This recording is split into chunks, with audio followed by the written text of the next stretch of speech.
HCAM, right? I just put you live. Awesome, thank you. Of course. All right, so to start the meeting, I will read the remote meeting script here. This is the Tuesday, July 16th, 2024 open meeting of the Hopkinton Conservation Commission being conducted remotely consistent with an act extending certain COVID-19 measures adopted during the state of emergency. The new law authorizes all members of a public body to continue participating in meetings remotely. The open meeting law requires meeting law's requirement that a quorum of the body and the chair be physically present at the meeting location remain suspended. For this meeting, the Hopkinton Conservation Commission is convening by video conference via Zoom app is posted on the town's web meeting calendar and the Conservation Commission agent identifying how the public may join in. Additionally, the meeting may be broadcast by HCAM through one or many of its channels or platforms. Please note that this meeting is being recorded and that some attendees are participating by video conference. Accordingly, please be aware that others may be able to see you and take care not to screen share your computer. Anything that you broadcast may be captured by the recording. Supporting materials that have been provided to members of the commission for this meeting are available on the town's website. This meeting will feature public comment. After commission members and staff have discussed each project application on the agenda, the chair will open the discussion to public comment. Members of the public who wish to speak are asked to identify their names and address. 3 minutes will be afforded for each public comment. Each vote taken in this meeting will be conducted via roll call of the members. So I will now confirm which commission members are present. Myself, Melissa Recas, Jim Sorello. Present. Ted Barker Hook. Present. Janine LeBlanc. Janine. I don't believe she'll be joining us tonight. Oh, she won't. Okay. Ed Harrow.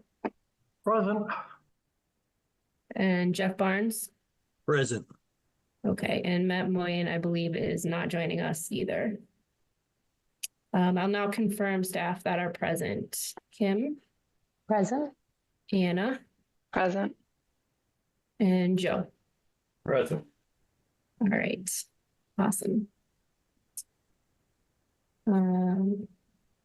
All right, so tonight, let's see, on the agenda, work session items. We don't have any documents for review and just draft minutes for review.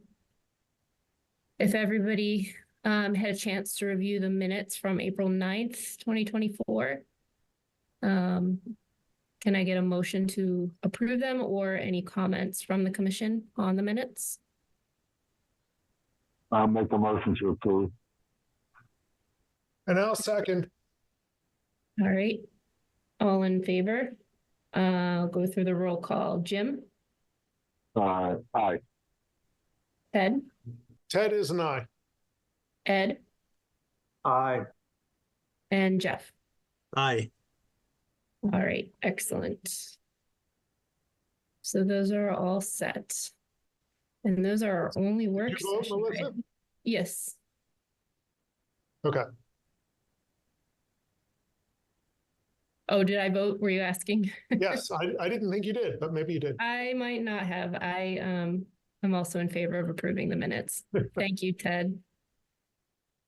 I was getting really excited that that was our only work session item, so I went too fast. All right.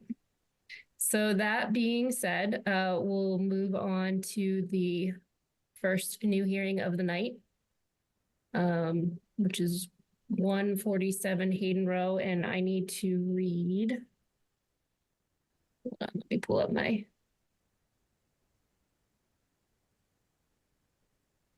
Need to read this.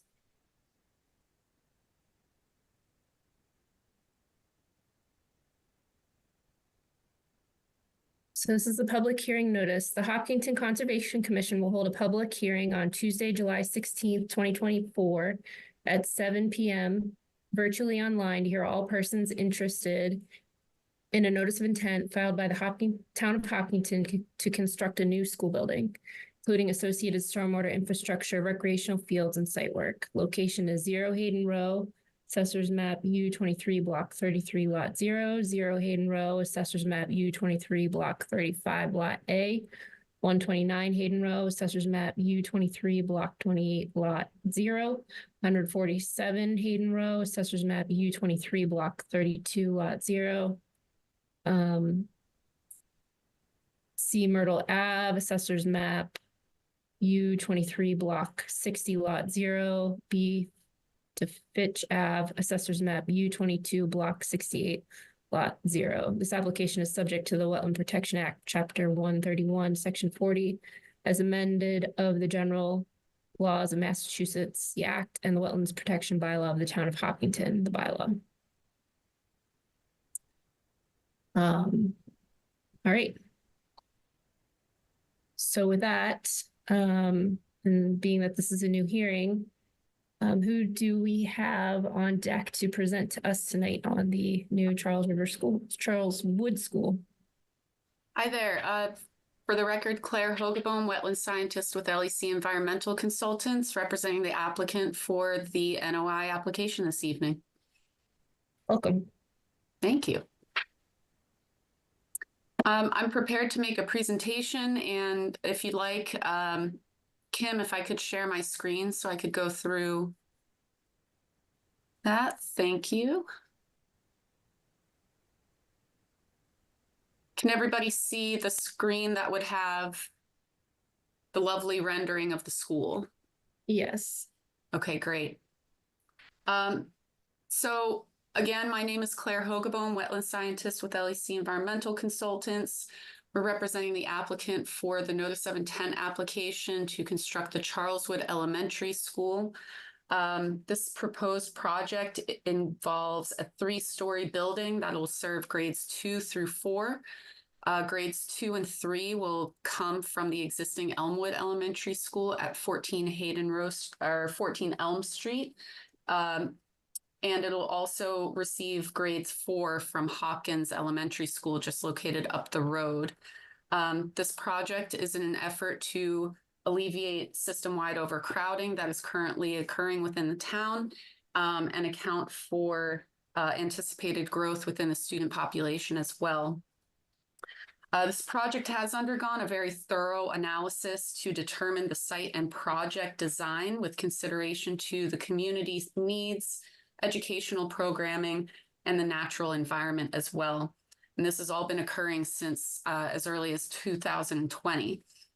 And unlike typical developments with new construction, this project is relocating an existing use from the existing Elmwood Elementary School, and will alleviate the system-wide overcrowding and accommodate the anticipated growth within the student population. A good portion of that analysis included an alternatives analysis of going over many sites throughout the town, many project design iterations, partially through the Massachusetts School Board Authority, or MSBA process, which is partially not funding, I'm losing the word, but MSBA is involved in this project. So I just wanted to point that out before I get started with the presentation here and just give an overview of this project purpose. Claire, if I could just jump in, it's Tim Person from the Hopkinton Public Schools. So the building is helping us deal with overcrowding. The original intent of the building was to replace an end-of-life building at the Elmwood School. And that's how we partnered up with the MSBA for funding for this project. Great, thank you, Tim. And as I'm going, he chimed in just in time because I was going to go through the project team and I realized I missed out on Tim. So I'm glad he introduced himself, that he's joining in on the call today. Tim with the town of Hopkinton. So joining LEC tonight, we have a few folks from the Vertex company, the owner's project manager. We have Chris Eberly and Chris Kenny joining. We also have, I don't believe I saw Dan Colley on the call, but Perkins Eastman is the building architect on this project. We also have Michelle Kaiserman from Samiotis Consultants, the civil engineer on this project. and Ashley Coulion from Traverse Landscape Architects joining as the landscape architect on this project. What I'm going to do is go through a brief overview of the existing site conditions, go through the project itself, and towards the end, I'll pass things off to Michelle to go over the stormwater management design of the project. So just to familiarize everybody, I'm sure everyone's aware of where this project is in town. But to the left here on this USGS topographic map, the site is outlined in this orange-yellow polygon. We're located to the east of Hayden Row Street, just south generally of sort of the center of town here. Where my cursor is here is where the existing Hopkinton High School complexes and all of the athletic fields. So we're just a bit south of that. Drawing over to the aerial image on the right of the screen, the site is comprised of 6 parcels commonly owned by the town of Hopkinton. The northern portion of the site includes the developed Marathon Elementary School and a driveway entrance coming off of Hayden Row Street here. And the southern portion of the site, the southwestern portion, has another area of frontage onto Hayden Row Street. That is at 147 Hayden Row Street. An existing single-family unoccupied dwelling currently exists there and will need to be demolished to accommodate the secondary entrance from this site that I'll point out when we get to the next slides showing the project area. As you can see, the remainder of the site is generally forested, and we have a few wetland resource areas sort of within this central portion of the site. So I just wanted to draw your eye here as I go to the next slide to go over those resource areas very briefly. So we have bordering vegetated wetland shown here in green. That is just south of the existing Marathon School entrance off of Hayden Row Street. Additionally, within that central portion of the site, identified in purple, we have 4 isolated vegetated wetlands, identified as an A, B, D, and F series. We also have a pond located just off-site, so bank to pond is in close proximity to the site.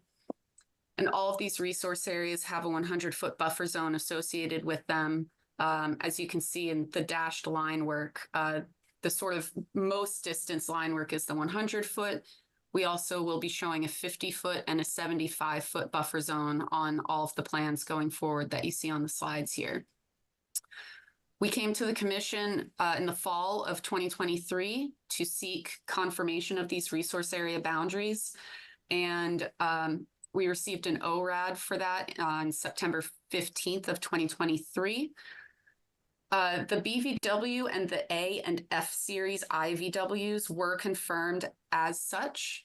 However, the B and the D series wetlands, you can see they sort of hug the southern property line. During the peer review that Joe Orzel from Lucas conducted, we could not gain access to the site. So we could not confirm or whether or not these actually did border on any streams off-site. So we, through the ORAD, confirmed the wetland boundaries, but did not necessarily confirm the jurisdictional status or confirm whether they're isolated or bordering. So the boundaries are approved, but for the purpose of this presentation and just getting through this filing, we are just noting them as isolated vegetated wetlands. And nonetheless, in accordance with the Hopkinton Wetland Bylaw regulations, all of the resource areas on site have a 100-foot buffer zone. So the buffer zones remain the same for all of these resource areas. So to give a project overview, we're still sort of in that central portion of the site here. Where my cursor is over are those 2 wetlands I was just speaking of, the A and the D series wetlands. And in the bottom of the screen here is that off-site pond, just to put it all into perspective. We have a paved site entrance coming in north-south direction, and that is going to be utilizing the existing driveway from the Marathon Elementary School, and that'll be our primary entrance to the site. That's going to meet a rotary here, and a secondary entrance is continuing west, and that's where it's going to intersect with Hayden Rose Street at that single-family dwelling that I pointed out on an earlier slide. From this rotary, the driveway is going to continue east, and Loop Road will essentially encompass the school building here. And we have paved parking, majority in the front of the school, and another lot here. That's I believe that's about 199 spaces of paved parking. To the north of this driveway, we have an athletic field for PE class, and to the west, in between that and the primary entrance, this darker green shaded area is a pervious overflow parking lot that affords 60 parking spaces. So in total, we'll have 159 parking spaces, 60 of which are pervious areas over here. To the east of the school, we have some outdoor classrooms just immediately off of the school building itself. This sort of yellower green area is where a rain garden is proposed, very close to the school. And to the east of the Loop Road behind the school, there's a recess field, playgrounds, and basketball courts. There are a lot of benches and areas for people to enjoy themselves to the rear of the school as well. Something you don't see on this plan are the stormwater management features. So I just want to remind folks, for the next couple of slides, I'm going to talk about other portions of the project, and Michelle from Samiotis is going to talk in more detail about the stormwater towards the end of this presentation. So the start of construction will begin with installation of erosion and sedimentation controls along the entire limit of work of this project. In this magenta pink color will be a combination of compost socks and silt fencing.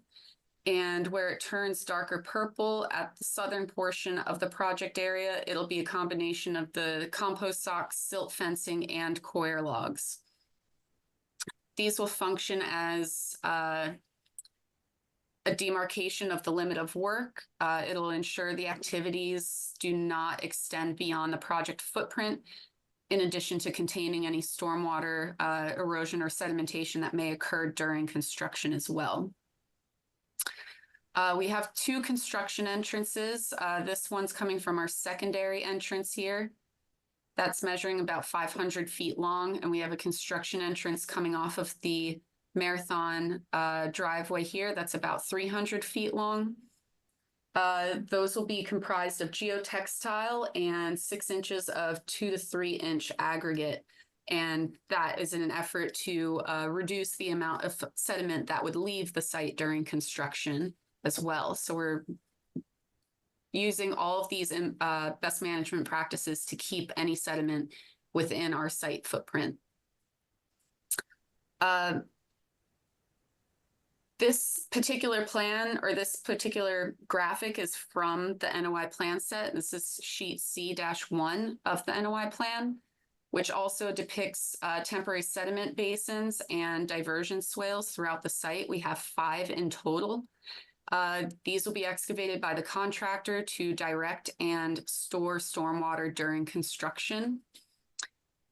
And the project will require a NPDES construction general permit, and in turn will require a stormwater pollution prevention plan, or a SWIP, that will be prepared prior to construction and provided to the Conservation Commission prior to construction as well. And in accordance with that SWIP and any special conditions within the order of conditions, the contractor will be monitoring stormwater and the erosion controls during construction to ensure that the protection of resource areas continues to be maintained during work. As you can see here, we have the site grading shown, and the building here in the center or eastern portion of the site. Grading generally stays within the limit of work identified on the previous plan or the previous slide. And grading has been designed to match the existing grades in the surrounding undisturbed portions of the site to the extent practicable. You can see it is pretty tight to any of the paved areas that we have coming into the site. Here where my cursor is, they are very tight due to steep slopes to meet the undisturbed portions of the site. And up here where it's a little distanced from the loop road, that is where a swale is located, a part of the stormwater design that Michelle will go into a little more detail on later. As you can see here as well, we're sort of giving you a sneak peek of the stormwater system here. Where my cursor is to the very east of the project footprint is where a stormwater detention basin is proposed as well. As you can see with the purple and pink in the bottom of the image here, those are isolated wetlands and our pond. I just highlighted the outer 100-foot buffer zone here just to indicate what portions of the project are located within buffer zone. Briefly touching on utility connections for the project, all utilities will be connected to existing connections within Hayden Rose Street from the secondary site entrance. We have 2 water lines, one 8-inch for fire protection and one 4-inch line for domestic. We have an 8-inch sewer line connecting to a manhole within Hayden Rose Street. And the electrical and telecom will connect to an existing utility pole within Hayden Rose Street at that secondary entrance. And all of these utilities will be subsurface once they enter the site from their connection locations in Hayden Rose Street. The project includes a very robust planting plan, which includes a little over 350 deciduous shade trees, large evergreen trees, small trees, shrubs, shade trees, and of course, a lot of native flowering perennials. And the planting plan includes a lot of plugs to be planted throughout the site. It also includes 3 different types of seed mix in particular areas within the site. Mostly outside of the buffer zones, but we have a New England showy wildflower mix proposed within proximity to the building. The New England erosion control and restoration seed mix is proposed within the detention basin to the rear of the site. And all remaining areas, sort of similar to where my cursor is, includes a New England conservation and wildlife seed mix within those areas.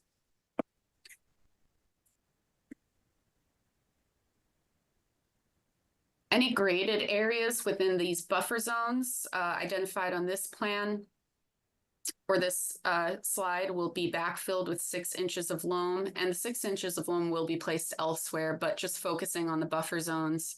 They will also include an application of the restoration seed mix, which is the New England Conservation and Wildlife mix. Within the buffer zone 2, this is our A series isolated wetland and our B series isolated wetland. Within these buffer zones that sort of overlap each other, we have 3 large diameter saplings proposed along with 8 shrubs. During construction, plantings will be delivered to the site and inspected to ensure that they match the planting plan and are in good health before they're installed. And then post-construction monitoring of buffer zone plantings or temporarily disturbed areas within the buffer zone will occur for 2 growing seasons following the completion of the project. And it'll also include an evaluation and recommendations for removal efforts of any invasive species that begin to naturalize within the buffer zone areas. And we'll provide reports to the Conservation Commission following the end of the growing season of the monitoring years. While it's not shown on the plan, the project team is absolutely interested in putting out permanent immovable barriers or PIBs within the buffer zones. I understand from a previous project for the Hopkins Elementary School, the Conservation Commission has conservation markers that they can provide. So we'd like to just discuss that with the commission, whether you'd want the conservation markers. The site has many boulders and rocks, so we could certainly entertain utilizing those as the contractor works on the site, and how we can repurpose any of that for PIBs as well. Additionally, again, from the Hopkins Elementary School, the commission had a really great request for educational signage. So we intend to incorporate that into this project as well. And very open to input from the Conservation Commission on that signage. Something like within the buffer zones or within the rain garden or in proximity to the rain garden to educate the students and anybody utilizing the school would be very great. So we're open to input from the commission members on that as well. Lastly, just to touch on the regulatory compliance for the work within the buffer zone. Under the Wetlands Protection Act regulations, there are no specific performance standards for work within buffer zones. Any work within the buffer zone is permissible, however, when the project is designed such that there are no adverse impacts to the associated wetland resource areas. However, the Hopkinton Wetlands bylaw regulations do have buffer zone performance standards that are dependent on the activity type. So we sort of have two activities located within buffer zones for this project. One, storm water management structures, which has both a 50-foot no build and no disturbance zone. This graphic is a highlighted sheet of the stormwater design plan, and the only portion of stormwater management features located within that 50-foot no build or no disturbance zone. If you can follow my cursor here, are two dry wells at the secondary site entrance. And that is necessary just due to the sort of juxtaposition of the site entrance itself and the grading that is necessary to accommodate the slope of those. Additionally, the other buffer zone standards that we're working under are for the second bullet here, and specifically a municipal project where we have a 75-foot no build zone and a 50-foot no disturbance zone. And that would apply to the pavement associated with the secondary site entrance here, which goes into the buffer zones of our A and our B series wetlands and goes partially into the 100-foot buffer zone of this D series wetland. Grading is only located within that 75-foot no build zone. So this small section does meet those standards. However, the loop road that continues, this is the parking lot here, the loop road that continues around the parking lot into the building does have grading within that 50-foot no disturbance zone. And there is pavement proposed within the 75-foot no build zone. Our notice of intent application did include a waiver request for these activities, which includes a description of the activities and an alternatives analysis providing an explanation as to why work within these buffer zones is necessary, which I'm happy to go into further detail on. But I think at this point, I'd like to pass things on to Michelle to talk more about the stormwater management. Thank you. So for the stormwater management, we are, due to the large site, the goal of the stormwater management is that we are reducing the peak rates in the proposed site compared to the existing. And so to do this, we are capturing stormwater throughout the site, and it is going to various both detention, underground detention to hold the water, and then infiltration systems before outletting. So if we can go, and so in the slide, the red is highlighting all the piping under the ground. if you can go to the next slide, Claire, that shows the labels of all the systems. Ah, here we go. So perfect. So I'm just going to start kind of going around the site. So starting with the infiltration system on the left-hand side in orange. So that is capturing runoff from the wooded area kind of to the north. There's a graded kind of a swale along the road. It's also, so there's going to be stone along there and a pipe. And so it goes into these infiltration systems and then outlets towards the B series. And so these are shallow systems because of the high groundwater, and we are keeping these at minimum 2 feet of separation. So we are using the dry wells, shallow dry wells, and because the stormwater overflows through the rims, we need to have the rims at an elevation that is lower. So that's why we're kind of skirting into that 50-foot buffer area.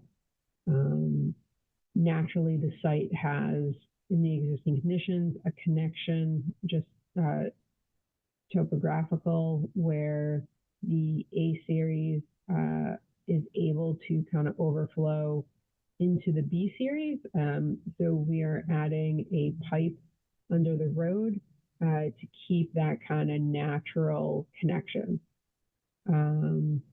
So that infiltration system, so we're also treating and capturing stormwater with catch basins and water quality units.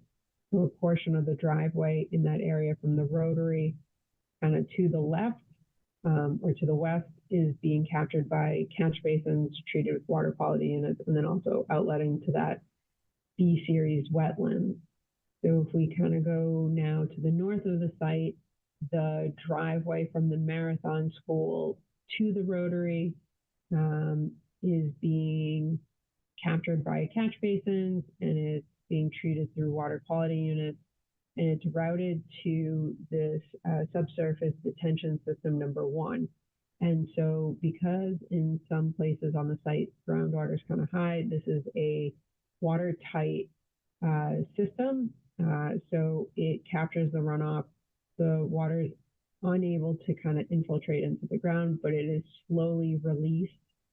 So it's treated for TSS and it's slowly released to reduce the peak rate. So some of that water is outletted to dry wells and then towards the D series wetlands. The remainder of that stormwater is piped to the subsurface detention system number 2. That's also watertight, and subsurface, that detention system number 2 also captures stormwater from the parking lot.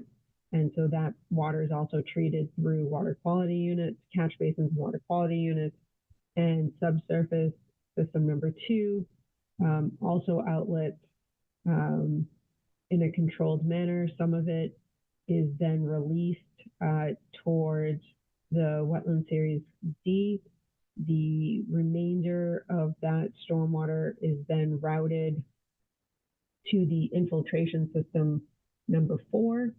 And that system is a leaching system, so that water is able to infiltrate into the ground, and anything that does not infiltrate overflows from that system into the detention basin. So kind of working back towards the front of the site, the large parking lot in front of the school, that is made up of 3 systems. So we have above that, we have a swale that does capture some runoff, and that is tied into subsurface detention system number 3. And so then we also have infiltration systems 2 and 3. So the subsurface detention system, again, is watertight because there's no separation to groundwater, and that overflows into the subsurface infiltration system that does have separation to groundwater and is able to recharge. and subsurface system 2 and 3, the infiltration systems, are also tied together. And all of these, so the stormwater captured in the parking lot, again, is treated via catch basins and water quality units before infiltrating. And so that is, so that system outlets and goes towards, ties into, it kind of outlets, you can see at the bottom, there's some dry wells. So again, it's to have controlled release of the water. And so it's timed, so it's not just a giant flow. In these various storms, it's able to be controlled for the release, so we can reduce the peak rates compared to the existing conditions. The remainder of the site, so the building and portions of the driveway, are captured, and they go to that. So a portion of the building and portion of the driveway go to the subsurface infiltration system number 4, and number 4 outlets to the large detention basin, and that basin outlets into the woods. So a portion of the building goes directly into the basin, and so that's clean runoff. A portion of the building goes into the infiltration system 4, and then the basin, and then into the outlets to the woods. And so that is pretty much out. And then we do have a rain garden at that bottom south of the building. And then we have another swale kind of at the northeast of the site. And that's capturing runoff partially from the woods and just allowing the vegetated swale with some, like a French drain at the bottom, so stone and a pipe, and that also outlets into the large detention basin. So that's pretty much the stormwater for the site.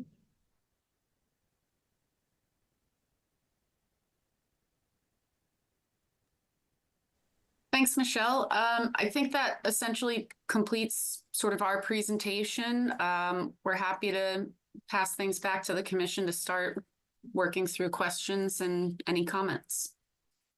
Great, thank you. That was a very thorough presentation. Appreciate that. I guess first off, as far as reviews go, from our consultants for stormwater, have you received any, has any review been done for the stormwater yet that we've received comments on? I don't think so, or have you? No, you're correct. We have not received any peer review comments on the stormwater. I believe we received a scope for the stormwater review along with the scope from Lucas as well. And the chair of the ESBC has, it's my understanding, authorized that earlier today.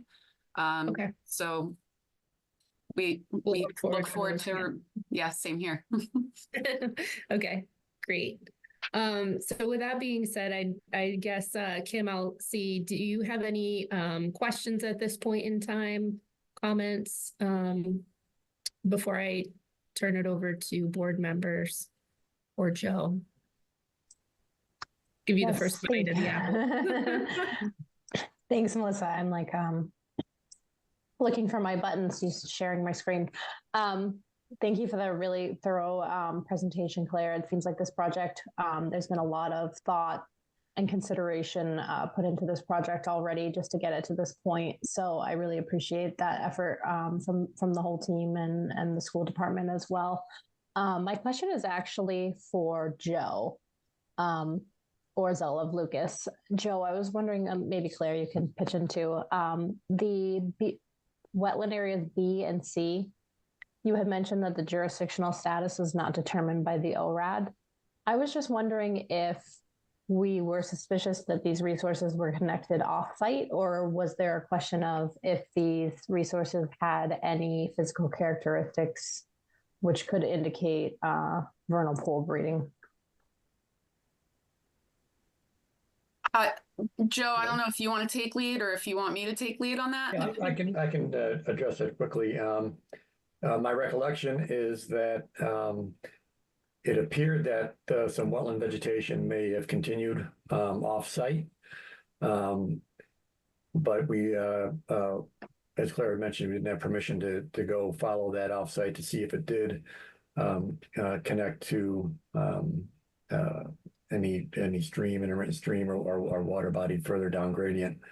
I don't recall there being any indication of vernal pool habitat, but I would have to double check my notes on that.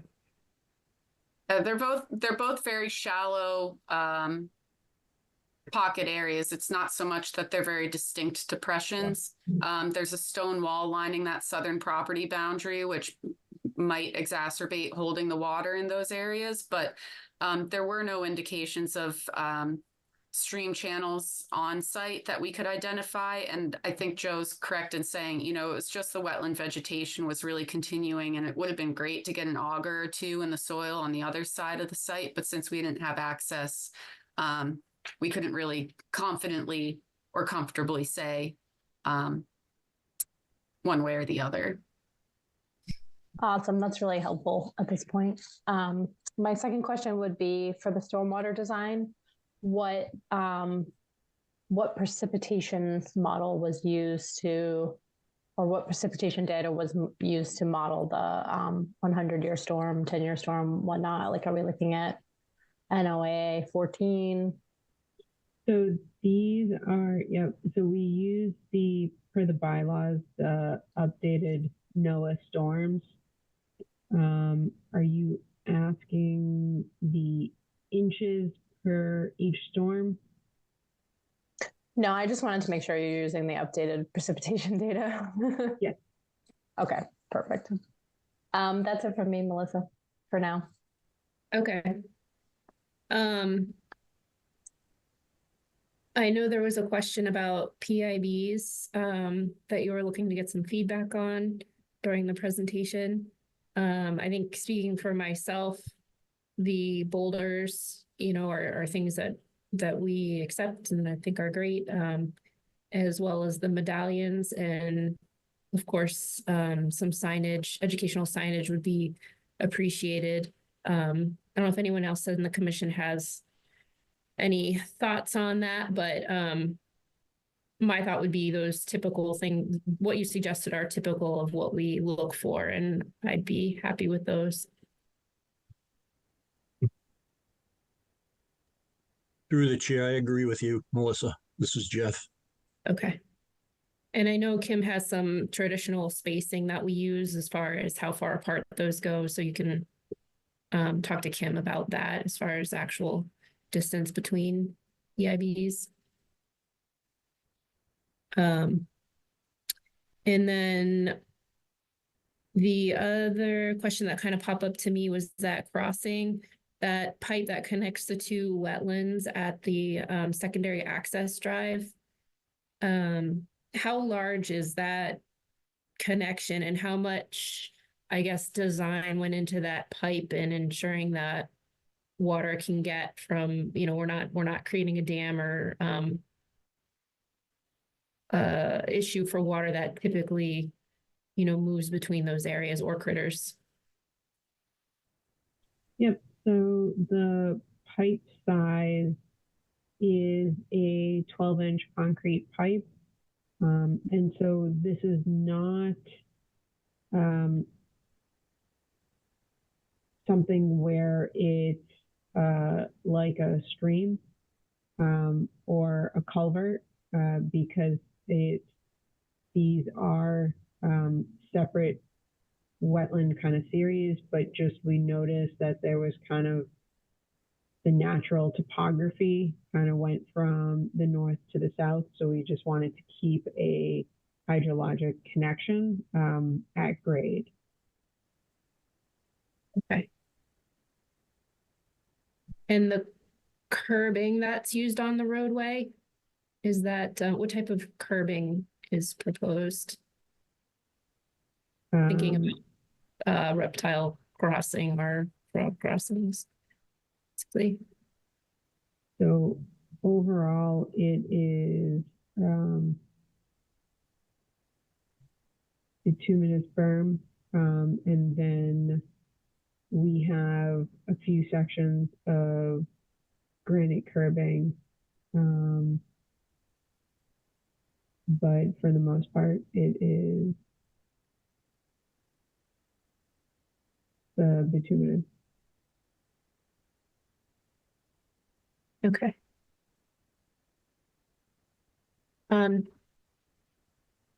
Thank you. Does anyone else on the commission have any comments at this point in time or questions? Melissa, oh, go ahead, Ed. To the chair, this is Ed. I have a litany. Well, I think, yeah, I think at this point, you know, we have a lot on the agenda and this was a great preliminary presentation. So if we can get your high level, Ed. And Okay, I'm my sure we'll high have level another- one. Well, one Yeah. question, my high level one is why is the PE field located where it is? Why isn't it not moved northwesterly, move the driveway? And that would get potentially more of the incoming drive out of the wetlands right in front of the school.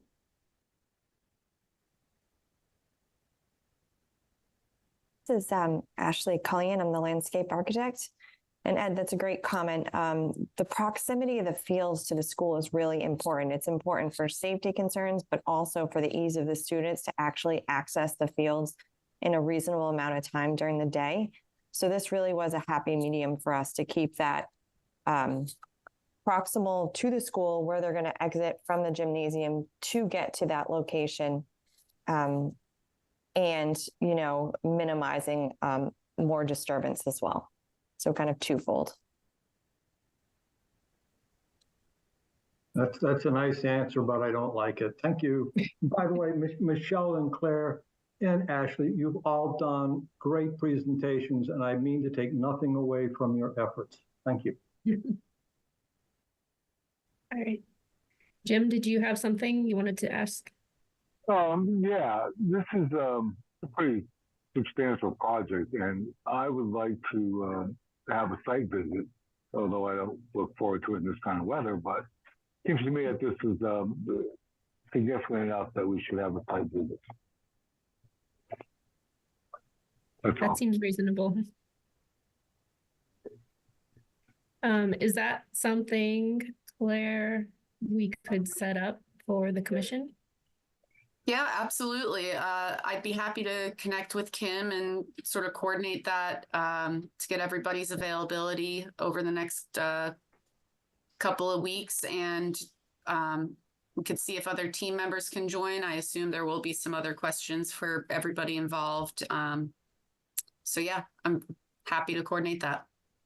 Okay, great. Thank you. Thank you. I shall use technology to facilitate a mutually agreeable time to avoid many back and forth emails. So look out for that. If I send up 2 smoke rings, it means I'm okay. 3 smoke rings means reschedule it. Okay. Can I ask, does the commission typically prefer weekends, or do you try to do something during the weekday? Typically, we do a Saturday morning. Okay. Is what we've done in the past. Okay. Through the chair? Yes, Kim. I guess the question is, the days are so long still right now, would you be open to potentially a weekday, or is that something that we should not try to aim for? Because I know like at this time, you know, Tuesdays, late Tuesdays, usually sometimes we have availability because we have these meetings usually. Yeah, why don't you throw a few weekdays into the question options? Will do. All right, I think, does anyone from the public have any questions at this point in time?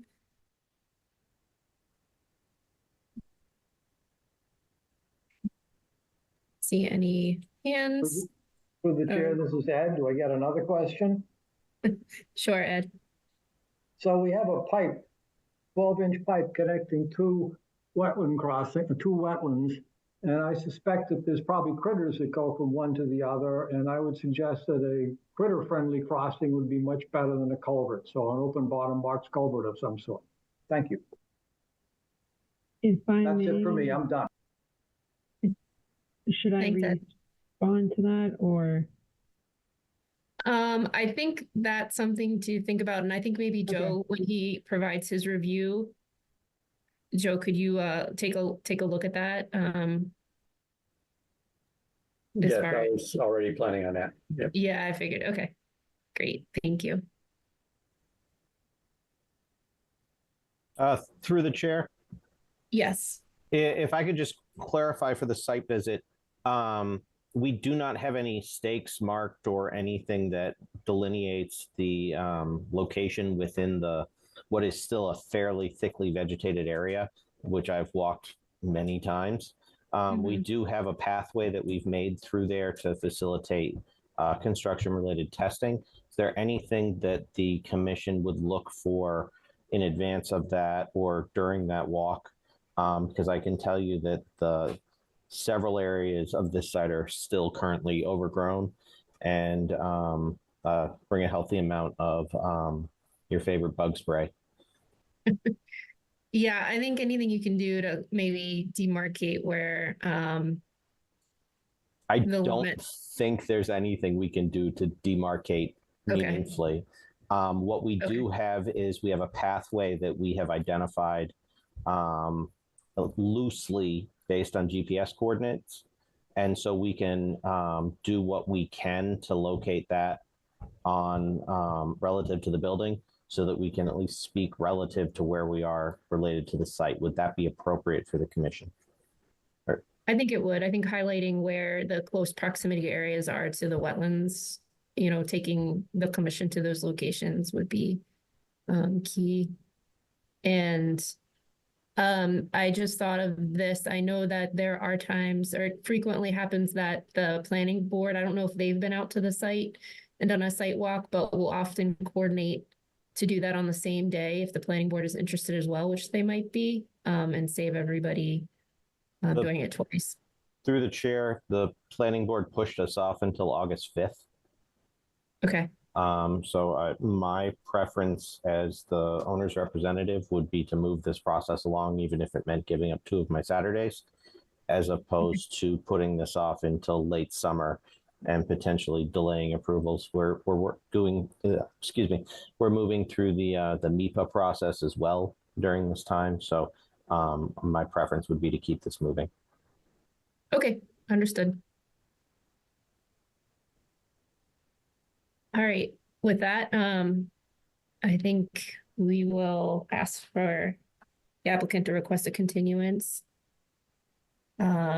And would you like to continue to the next meeting or a couple meetings out? If I could, Claire. Yeah, go ahead. To Lucas, what is the thought on how quickly you could get comments back to us? If the comments haven't arrived until a few days before the meeting and we haven't had time to respond, I would tend to say, let's push it 2 meetings.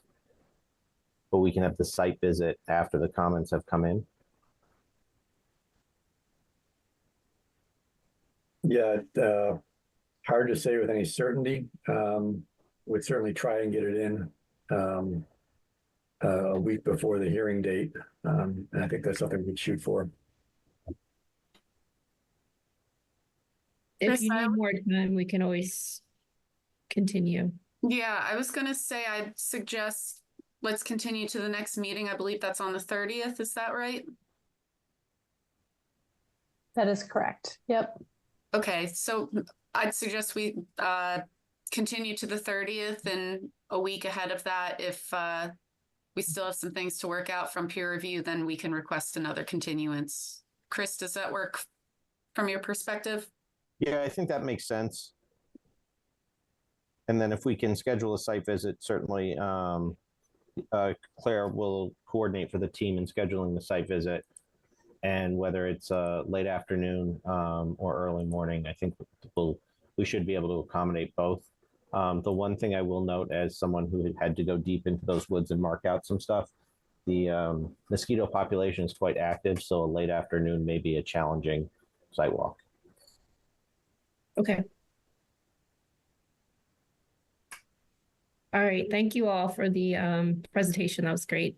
Appreciate it very much, all your hard work. Thank you very much. Looking forward to seeing everybody in the field soon. Do we That's need to vote the continuance? Oh, yeah.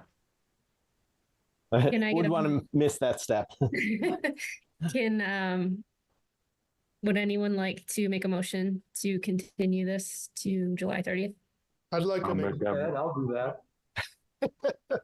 You guys stay. All right. a Ed, motion, make- and I bet you Ed will second. Okay. And I'll Please. second, whatever. All right. All in favor, we'll do the roll call.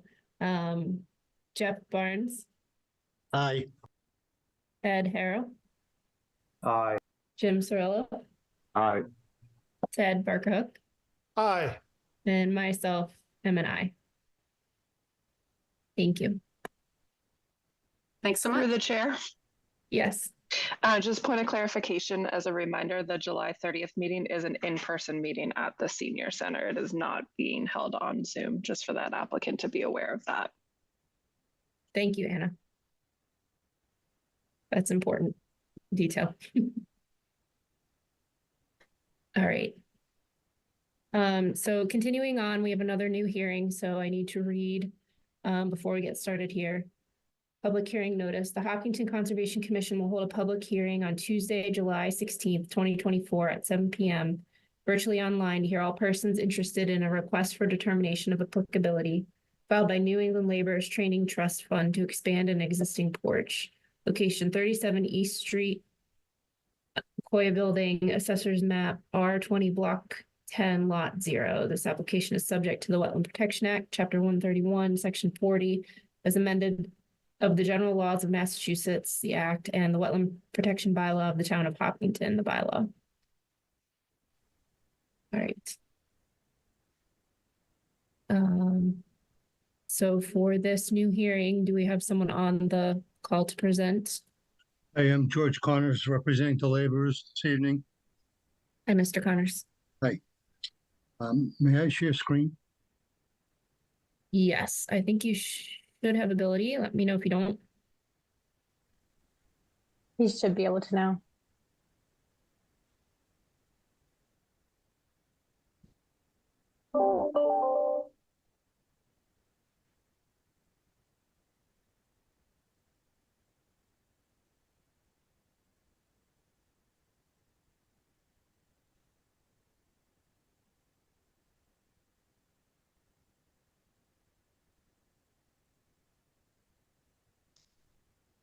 So we have a request to put a extension on the deck of the Koya building. It's the building that's in the middle of the project. It is built back in the 80s, late 80s. The pond was constructed in the early 80s. It's a man-made pond, and it currently is under some renovations inside. And the existing footprint runs right along the edge of a pond. And the proposal is to extend the deck itself out about 5 feet. I have some additional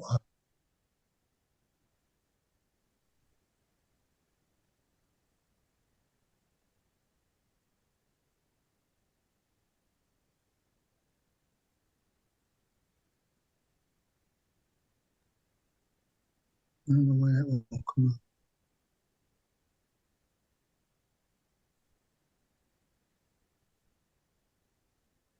Why am I having trouble?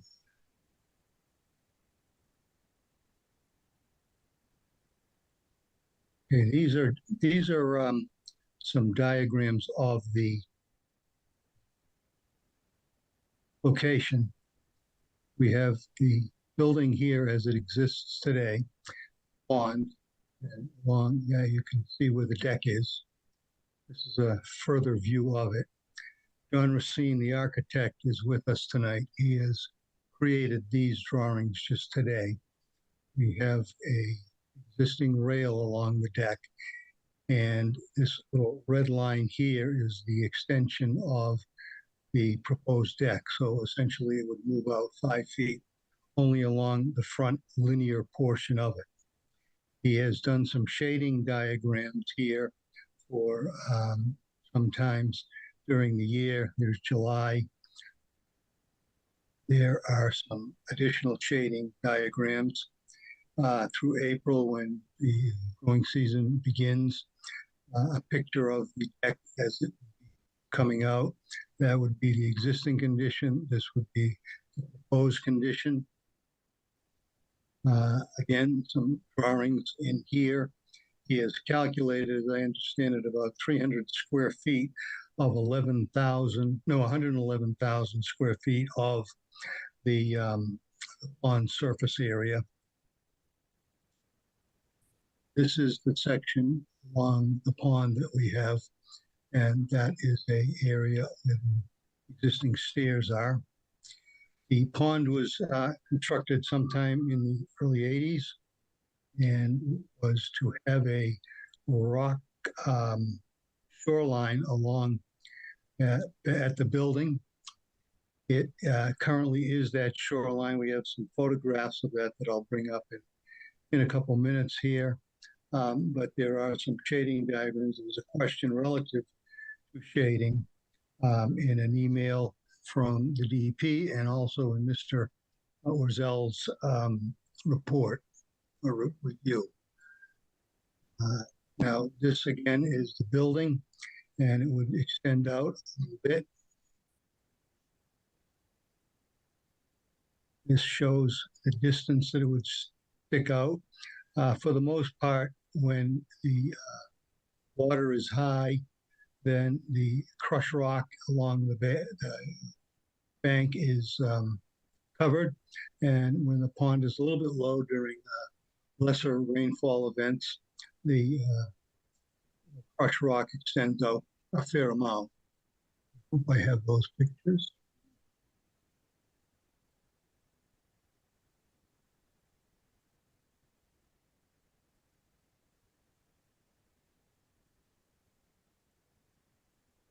So this is what it looks like in the existing condition. These are the piers that were installed for support of this. And I'll get to the actual construction of the extension and its support in a second. But all along here, it's basically a crushed stone, a gray trap rock that has been placed there back in the day. There is some more pictures of it. This is, again, a picture looking straight down. That's all crushed rock. There's some vegetation that comes up along that, but it's invasive. More pictures of how it works. And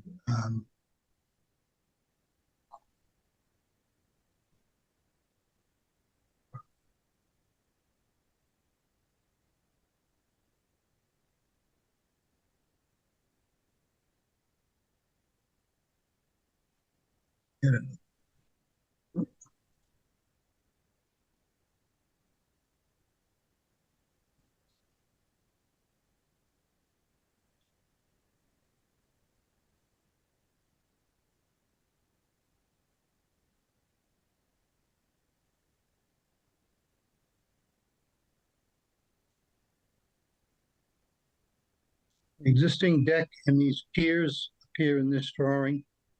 This blue shaded area would be the extension.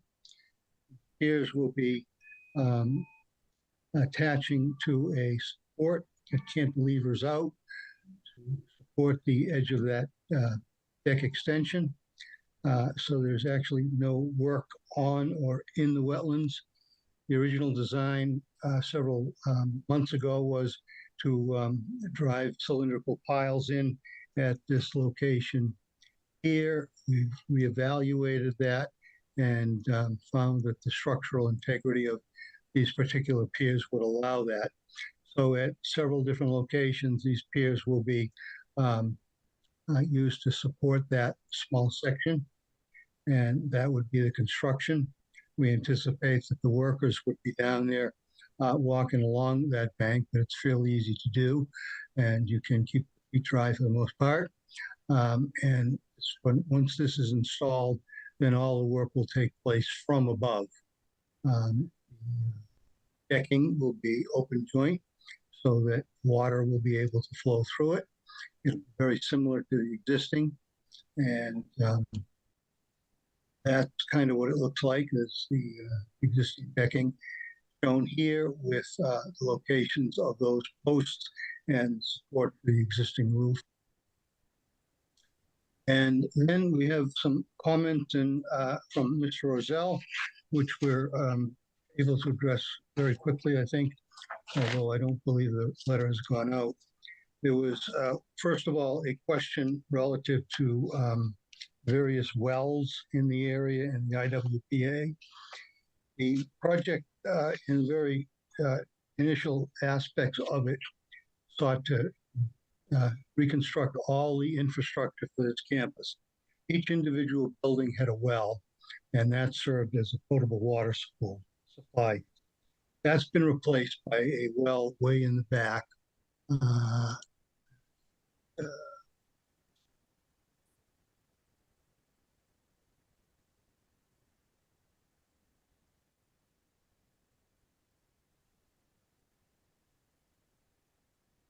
That's the IWPA report, DEP.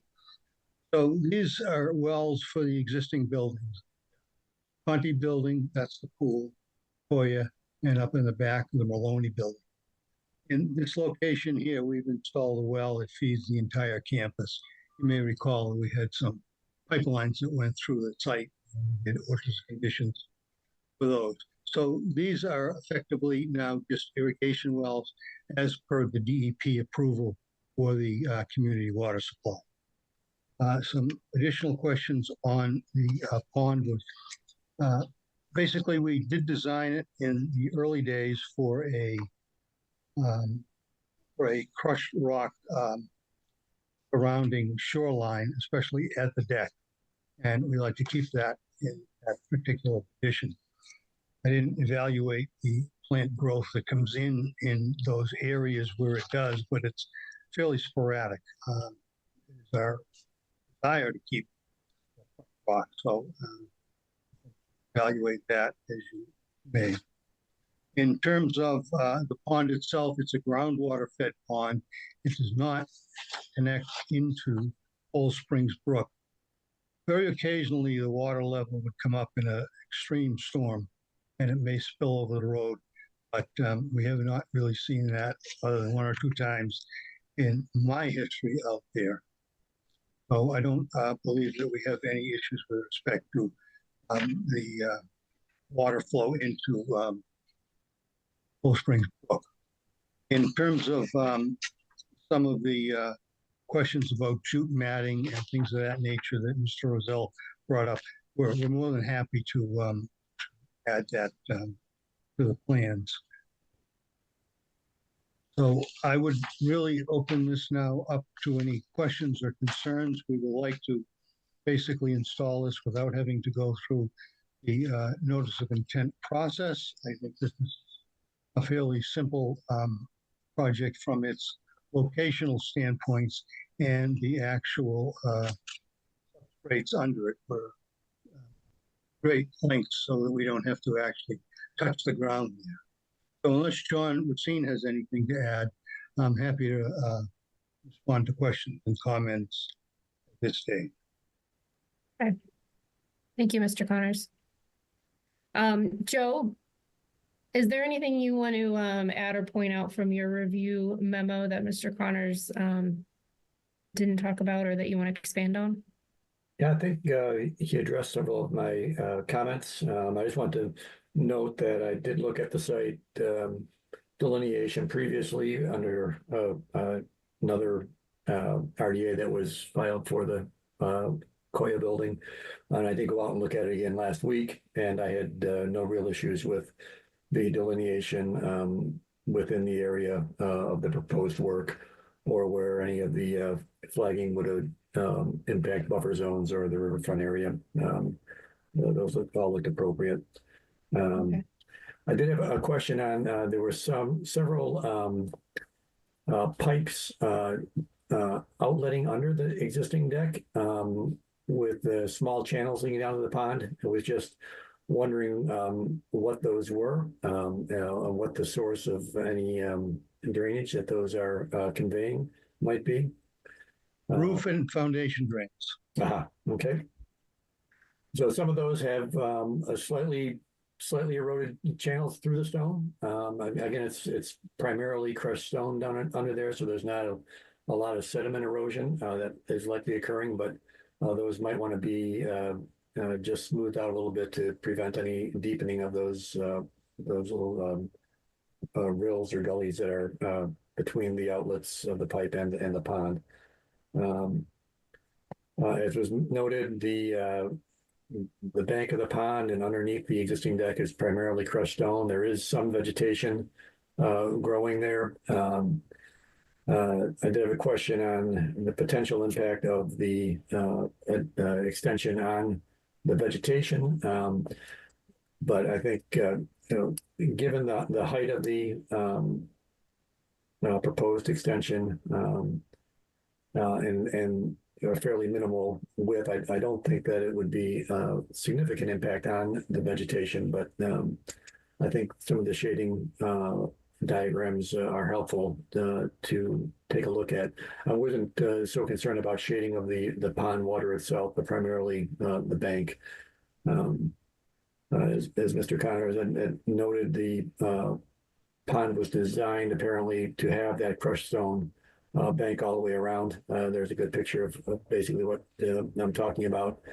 I had inquired as to whether there were any thoughts about trying to possibly improve the vegetation on the bank, but Mr. Connors did address that as far as wanting to keep that as stone. I did note that although there's no activity proposed to the ground surface itself or the soil other than the footwork of the workers while they're doing some of the work. Under the bylaw language for work in buffer zones, it states work in buffer zones and activities in buffer zones and not necessarily and not state impacts in buffer zones. So I think the commission should discuss whether any waiver would be required for work within a no disturb or even though there's no direct impact to the soil surface. As was mentioned, I recommended jute matting be used wherever there's going to be foot traffic on the bank, just to help prevent any destabilization of that. I was also wondering how the existing drainage on the deck is handled and what is proposed for the extension, if there's just going to be flow through on the deck or if there's some kind of a collection system. No, it's going to be the same as it is. Flow through. Which is what? Flow through the space between the blades. Okay. And then there were just a few administrative items on the forms that I had pointed out. As you can see, there is some nesting of barn swallows underneath the existing deck. I don't know when the timing was proposed on this, but right now there were no eggs or fledgling birds observed in the nest at this time when I was out last week. But I think that pretty much concludes my comments. Thank you. Thanks, Joe. George, do you have a schedule for when you anticipate this work or when you would like to complete this work? Time of year? Immediately. Okay. Got it. We're in the process of wrapping that entire site up at this point. Hope to get occupancy sometime early fall, so we'd be out of there almost completely. The sooner the better, I think. Okay. Kim, do you have any thoughts on to add to Joe's comment on the waiver in regards to work in the buffer zone and what that means, or if we should be considering that. Yeah, I mean, I guess the commission needs to decide if the presumption of significance has been overcome for the no disturbance zone, essentially. Do you feel like the work will or will not result in impacts to the resource areas? A follow-up question that I have as well is this roof being extended as well? Don is here with us on that. Concerned about some. When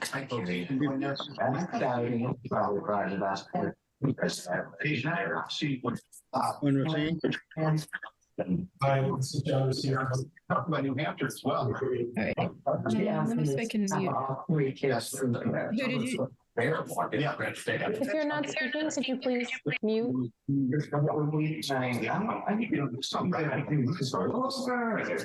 Let's see if I can do. Oh, there we go.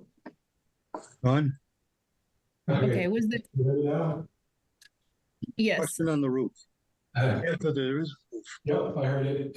We are extending just the middle portion of the roof that corresponds with the extension of the deck. Okay, thank you. So my So follow-up that'll- comment to that would be, is the deck still impervious, or rather pervious at that point? from horizontal rain, yes. Wind driven. So the deck roof doesn't meet the building completely. It hovers over the deck. So in between the deck roof and the building, there's a space all the way around. And in between, and then obviously the front of the deck is open as well. So I guess, is it impervious?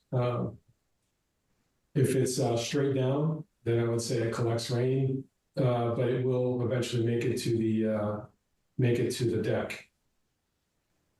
And then to the pond, which is isolated. Right. Okay. I don't know if that's helpful or not. Yep. Thank you. I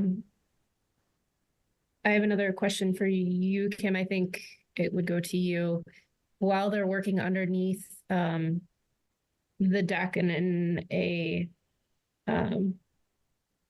in order to maybe fix some of those pipes that are showing erosion, adding some stone if they were to do that as part of this project, being that the ground surface is seemingly means to be stone anyway, would that be an appropriate thing that we could allow them to do as part of their work? But we're happy to do that, and that work would simply be done with mostly filled 5-gallon buckets, which the laborers would carry down and place as needed. So there's no machinery. Those are small things. Happy to do that. Through the chair. Yes. Are you referring specifically to within the mechanisms of an RDA? Yes. Yeah. The RDA, part of the form says that the applicant is requesting that the work activities, that the commission determine if the work activities are subject to the bylaw, and if so, if the work activities need to be permitted. I know, let me pull up the form for you. I'm thinking that if we're going to consider this as an RDA and vote on it, I would want to include that so that if there is erosion, the contractor, or they can do that proactively to prevent erosion, being that we're not looking for vegetation necessarily regrow under there or promoting vegetation.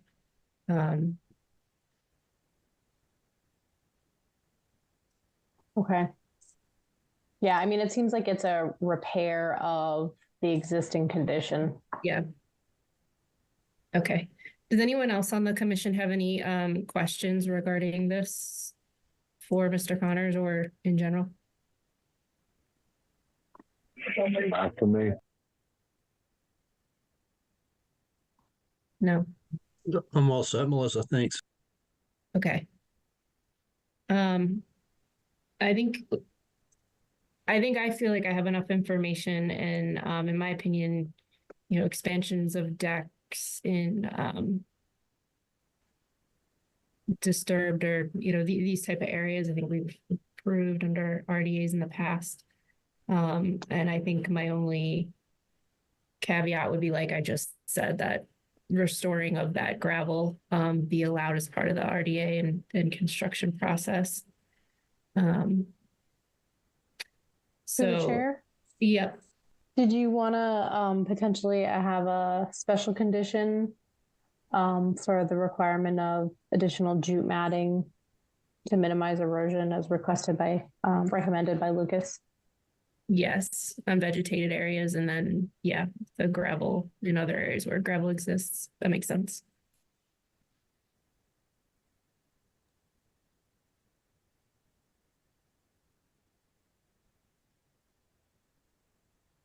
I think I don't know, if it deserves a condition or just,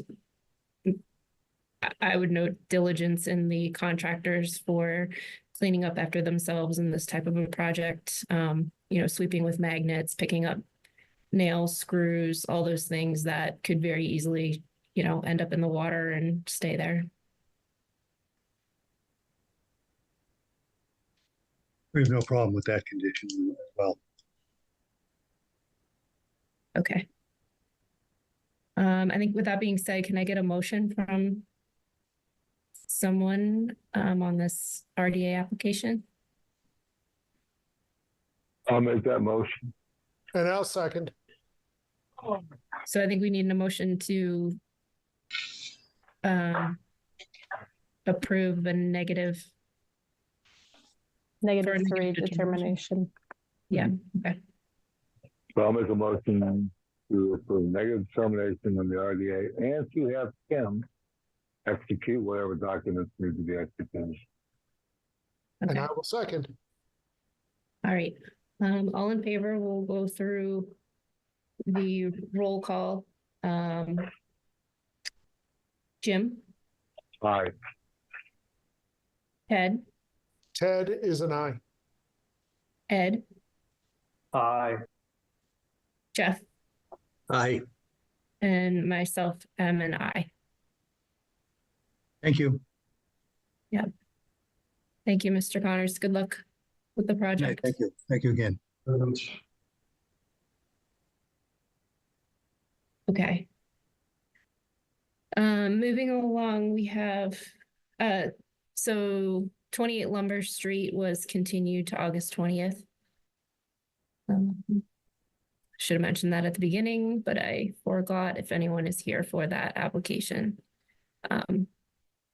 So we will move on to 29 Oakhurst Road. Notice of intent, continuation of replacement of a dock. Kim, do you want to give a status update on where we are with this one? You bet. So at the last meeting, we talked about, we had a few high-level points. So applicant is proposing a dock, essentially, on existing developed parcel on Lake Maspinock with a single-family home. So at our last meeting, we talked about, Joe had identified some fringe BVW upslope from the intermittent stream bank. So we're recommending not confirming the BVW boundaries in this case. The commission wanted to know if the dock was temporary or permanent. We talked about land underwater impact calculations, which would encompass just the footings for the dock.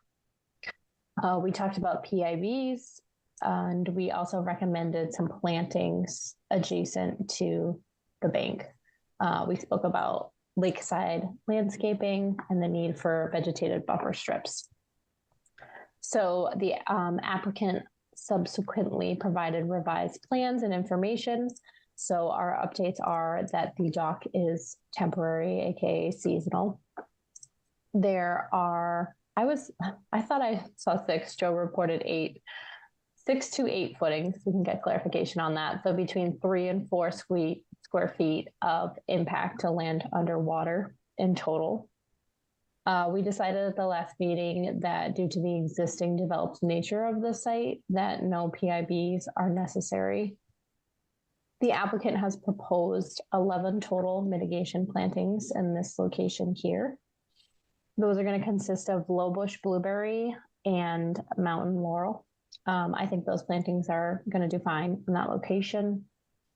And I'm recommending that the commission condition the order for receiving a copy of the Chapter 91 approval prior to issuance of the certificate of compliance. Lucas also provided some comments. I think my comments mirror Lucas's comments. Joe, do you have anything to add to that? No, I think you touched on all of my comments. Okay. So with that, Melissa, I would throw it back to you. Okay. That's great. I think the plan looks great and really appreciate the applicant paying close attention to our comments in the last meeting and addressing them. So with that, does anyone else on the commission have any questions or comments on this? No, anyone from the public? Okay, with that being said, I would look for someone to make a motion to approve this. So moved. So. Thanks, Jim. Can I get a second? I'll second. Through the chair. Yes, Kim. Does that motion include the special conditions that we discussed? Yes. Awesome, thank you. All right, we'll do the roll call. Oh. I know how I feel too. Oh, sorry about that. Jeff Barnes. I unmuted too quickly. Aye. Ed Harrow. Aye. Jim Searle. Aye, by Jan. Ted Barker Hook. Aye. And myself, MNI. All right. Excellent. Next up, we have 71 South Street. This is Olivia Stassen, representing the client. Welcome. Hey. Are you guys going to pull up the latest civil drawing or? Kim, do you have a drawing or do you want to give one? Okay. Yep. Give me a second.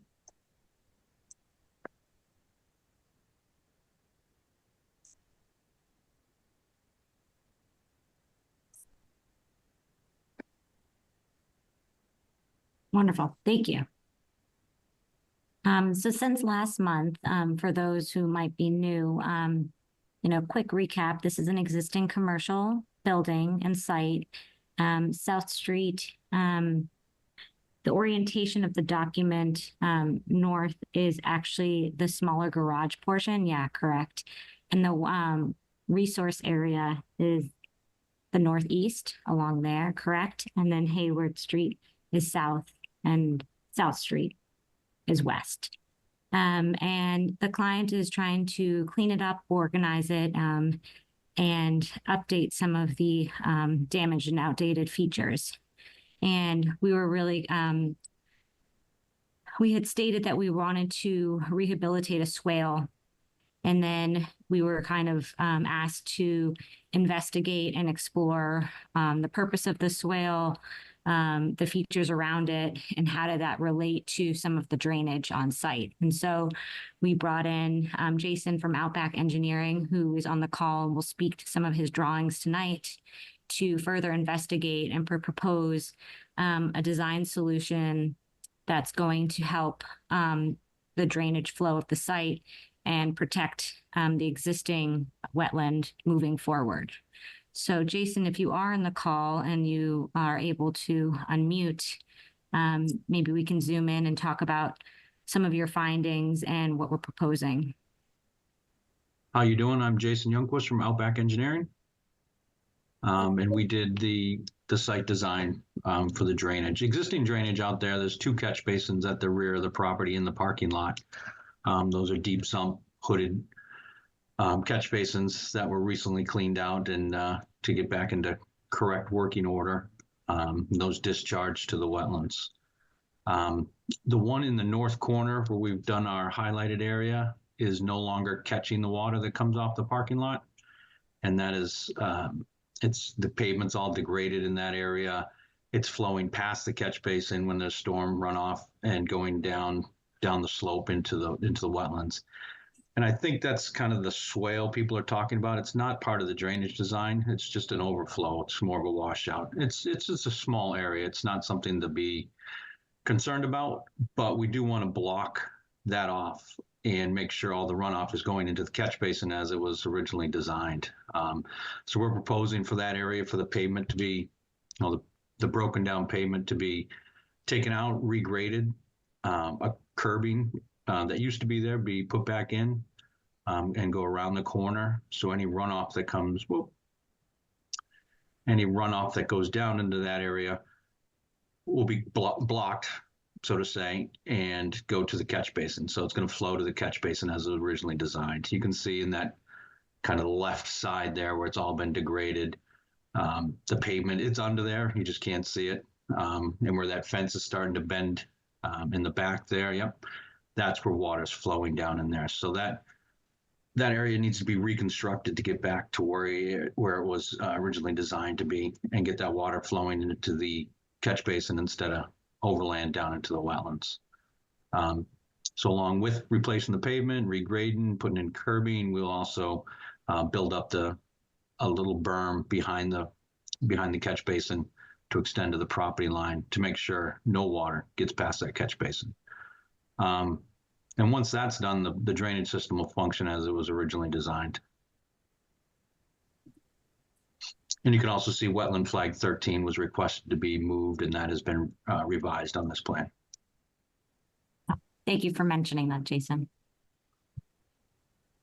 So I didn't know if the commission had any questions or other concerns that we can discuss. I have a quick question just about what we're talking about right here before I see what Joe and Kim might have. That catch basin, is there an outlet pipe from that catch basin? There is. It goes down towards the wetlands. It's kind of overgrown in there, but that's where it goes. Okay. And towards flag 12. Towards flag 12. Okay. I think one thing that we talked about in the last meeting was just making sure that the existing conditions were reflected on the plan as far as drainage goes. So, we have a good understanding of what's there and how to consider this application in regards to that drainage system. So I think one thing I would definitely look for is to have that outlet put on the existing conditions and the pipe and the connection from the other catch basin. And you said you confirmed there's just these 2 catch basins on site. There's no other drainage infrastructure. Is that correct? Yes. Or is it? Yes. Yep. Okay. You can see the other catch basins down in the southerly corner of the parking lot right there. Oh, okay. Yeah, I think if we can call that out. So what about the catch basin over? There's one shown in the background by the garage. I'm sorry, that one ties into the other one. Yeah. Okay. So 3 catch basins. Yep.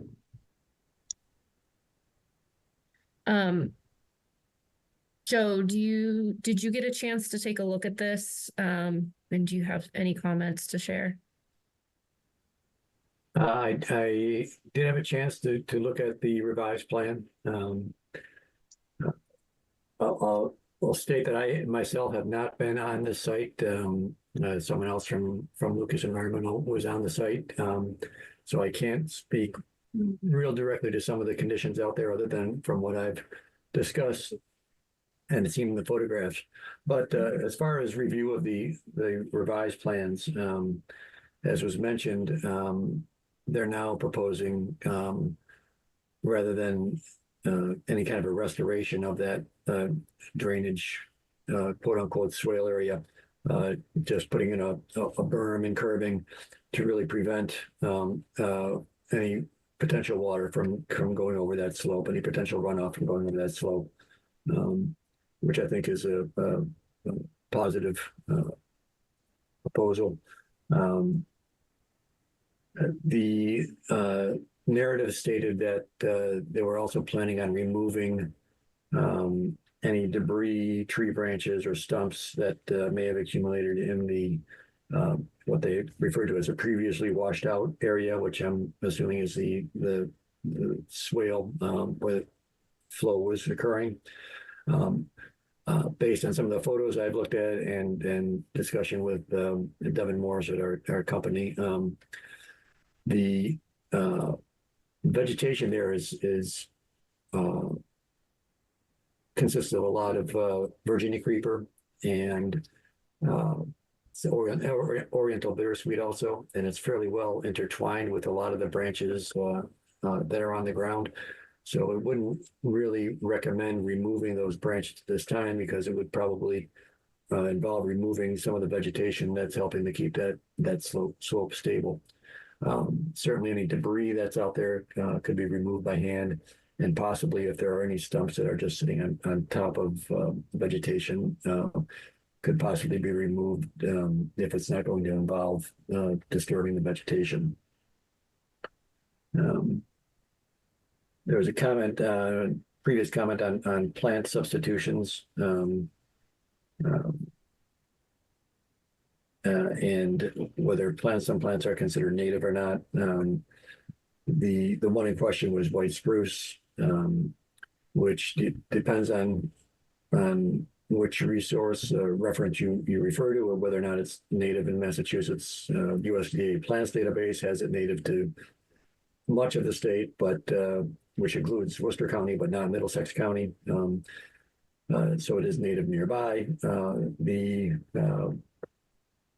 Go Botany website has it listed as not native in southern New England, but native in northern New England. So it's certainly a plant that is around. Whether it's technically a native here historically is debatable, I guess, depending on your reference.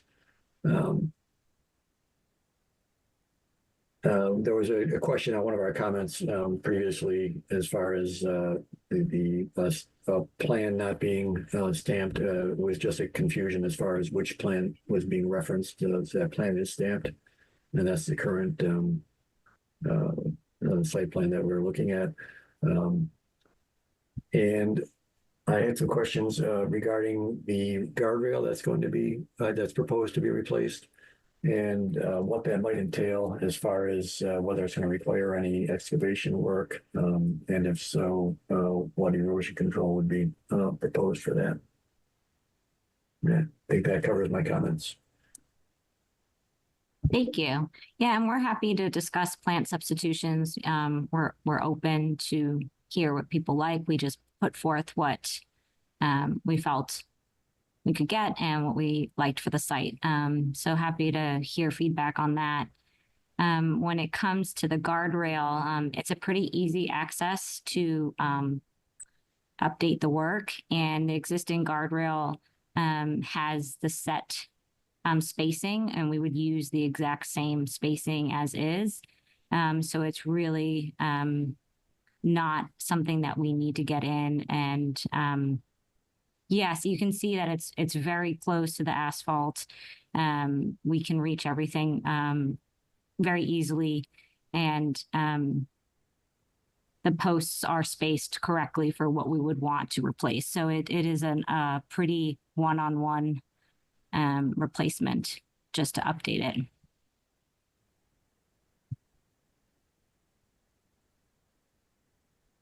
Okay.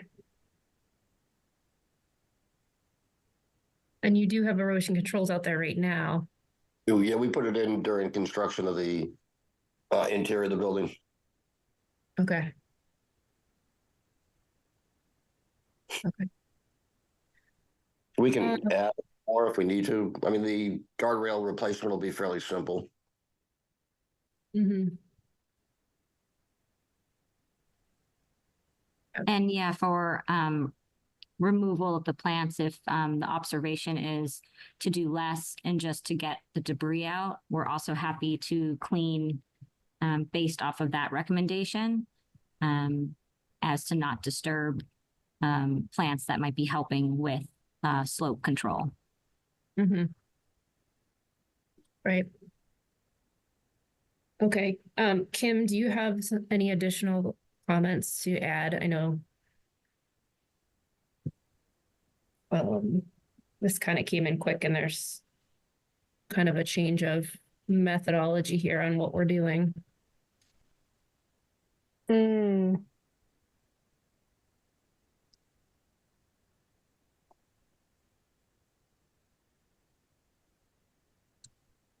So I just found, Anna helped me find this is the original plan from the 1970s.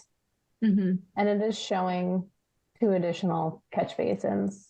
It looks like it did discharge directly into the wetland at that time, the head wall. This is probably the original drainage pipe and head wall that they, like if there was another catch basin here that they connected into. So I don't know if those basins are still online. We're assuming that the entire site drains to those 2 catch basins in the back. Is that correct? Yes. Okay. We couldn't find any other ones, and I don't think those other ones are actually constructed. Oh, okay. It's entirely possible. Yeah. And there's separators in the 2 ones that are there now. Okay. Yeah, I mean, my only hesitancy at this point is that we are now saw cutting and replacing pavement and doing, more additional work within the 50-foot. Obviously, it's an improvement over existing conditions. But I'm also struggling, with the fact that we have a site that is getting, new life, some substantial improvements, and we have a very antiquated stormwater system that's basically just discharging directly to a resource area. Mm-hmm. That's kind of what I'm struggling with a little bit. Yep. And the question being whether those 2 catch basins can actually handle what the site produces for stormwater in today's conditions and doesn't just overrun the curve and keep eroding right into the wetland in that corner. So there's no. I'm sorry. Go ahead. Sorry, it just on the photos, I can pull up the photo. It did look like a pretty kind of worn out flow path. Well, the old owner really didn't take care of the property and he stored equipment and materials in that area and kind of beat the area up. The south side of the property, the curbing and all that is in place with no water passing over the curbs. Basically, he's wiped out the curb line and everything in that north area, and we're just trying to rebuild it to capture back where it was. Yep. We've had some pretty substantial rains since we bought the property. And again, with this solution here will allow the drains that are there to do their function with the separators in place to do what they're supposed to do and allow us to maintain the property the way it's supposed to be. Mm-hmm. So you said they're catch basins with sumps. Deep sumps and oil separators in them. And oil separators. Okay. So you get any of your sediments get trapped in the catch basin, and then any of your floatables or oils and gases can't get out either. Mm-hmm. They were just cleaned out in January. And Mark will be continuing to clean those out now yearly to make sure all sediments cleaned out so they'll function properly. Yep. Yeah, I was just going to ask if there's any operation and maintenance plan associated with. Yeah, we'll have a maintenance plan in place. I believe there's an overriding condition that has to be maintained anyways when we bought the property. So, again, the prior owner let this whole area degrade on the north side. And we're just trying to put it back to get it to function the way it's supposed to. It was kind of in our view that there was a retention basin or whatever, or, an area to drop off that could get the water, but then the drainage isn't, with the drain being properly set and the curbing set, everything functions the way it should. Okay. Does anyone else on the commission have any questions or comments on this? I think one of the things that I'd really like to see on that plan is identifying those structures and what they are, so that going forward, there's no confusion as to what's on the site and what needs to be maintained and what's connected to what. We can have those updated and resubmitted. That's easy.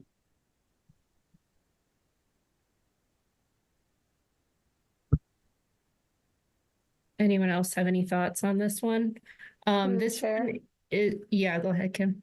Would you like to see an operations and maintenance statement or report for our files? I think that would be helpful, because I'm sure at this point in time, it just says to maintain them, or that, but I think a frequency for the particular structures.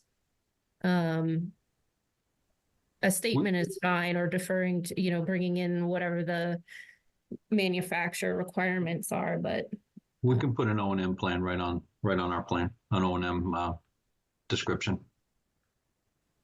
Okay. For maintenance. I think that would be helpful.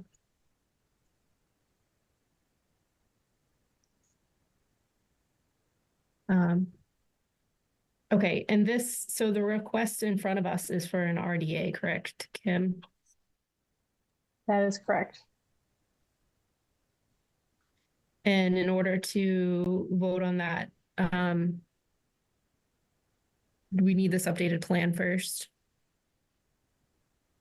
I think typically we ask for that. At least we do. Yes. Yeah. So to the applicant, are you okay with bringing an updated plan to our next meeting, or submitting it to Kim prior to our meeting on the 30th? So that we can give it a final look and vote at that point in time. I mean, obviously, we're 95% of the way completed on the project. We'd like to finish the project. So the sooner we can get this done, the better. If we have to wait and submit, that's fine, but we prefer to try to move as fast as we can. It's not going to change the plan or what we're planning on doing. It's just going to be a location. So it could be something we could submit after. Just an updated plan. So that way you can have it on record with the O&M plan.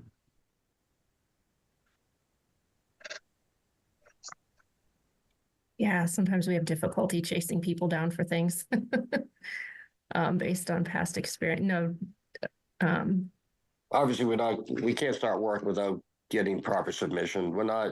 We want to be a good partner with the town. We've invested a lot of time and effort into the property. We're not looking to create issues. So we run a reputable operation. We're not looking to cause a problem. Yeah, I would, excuse me, Melissa, through the chair. Yep. Go ahead, Jeff. Yep, I would say, just to be consistent with what we require in the past, it's not just the updated plan with the identification of the structures, but also the M&M or the O&M piece of it as well. That'll be included on that. So I think we should probably wait until the 30th until we approve the RDA. Okay. Yeah, that would make me feel more comfortable as well. And certainly if you get that plan in soon enough, Kim could take a look at it and identify anything that might be, missing, or that we might be looking for that would hold up a vote at the next meeting. So if you could get the updated plan to her, in the next week, then we could be pretty confident that we can vote on it on the 30th. That's fine. Okay. Yeah, we we could have any, plan recommendations in replacement of what we had proposed. Can we have those prior to? Through the chair, Yes, Kim. I can send some native planting lists. Okay. we'll get that plan to you right away. Just, I'm gonna be away on the 30th. I could probably, oh, is it gonna be a Zoom again? It's actually going to be in person, but I think that you could submit the plan. I don't think you need to be there in person, especially if you get it in advance and Kim, Mhm. Gives you the thumbs up, then we can vote on it without you being here. Okay. So if it's a I Zoom, mean, we'll get, I could definitely call in. I'll be driving to Wisconsin, so I can call in, but I won't be available to answer too many questions. so we get it to you in the Safely. next few days. Hopefully we'll get comments back and we can have it. Yeah, we'll have it cleaned up hopefully before the hearing. That'll be the goal. Okay. Sounds like a good plan. Thank you. Appreciate that. Through the chair. Yes. I just want to point out to the applicant for future reference that from what I understand from the planning board director, and obviously there's an intersection here with conservation in the buffer zone, but as you move forward and operate the site and, as you're seeing what needs you may have that serve your business, I just want you to be aware that should you have a project that you would like to undertake that increases the impervious surface at the site or otherwise requires removal and resurfacing of impervious surfaces, that is quite likely to trigger updated stormwater requirements, modern requirements. So if you had a project like that in the future, you may also want to start thinking about what types of stormwater BMPs might be appropriate for the site. So just a heads up for future projection and planning. All right, thank you. You're welcome. All right. So Kim, we need to vote to continue this, correct? That is correct. Can I get a motion to continue this to the 30th? I'll make the motion. And I'll second. All right. And we will do the roll call. Jeff? Aye. Ed? Aye. Ted? Aye. Jim? Aye. And myself am an aye.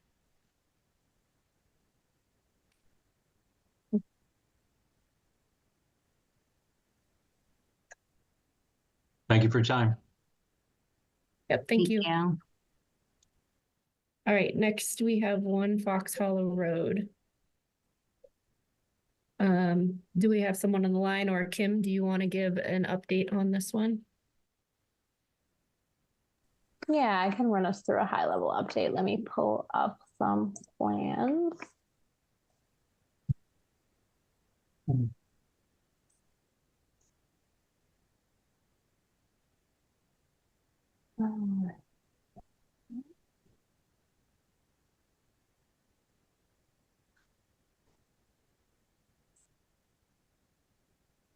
All right. So let's get everybody grounded here. This is 1 Fox Hollow Road. This is the last lot in the Fox Hollow subdivision off Pond Street. I forgot if it was actually called the Fox Hollow subdivision. I apologize. So this is the last lot. The home is constructed. It was constructed with a slightly rotated orientation versus what was originally approved by the Conservation Commission, which resulted in a cascade of other site design changes. So different orientation on the driveway. The septic system was moved to the front where it was originally proposed in the rear.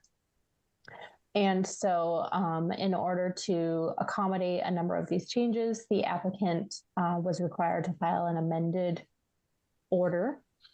Let me actually pull up one of the last iterations.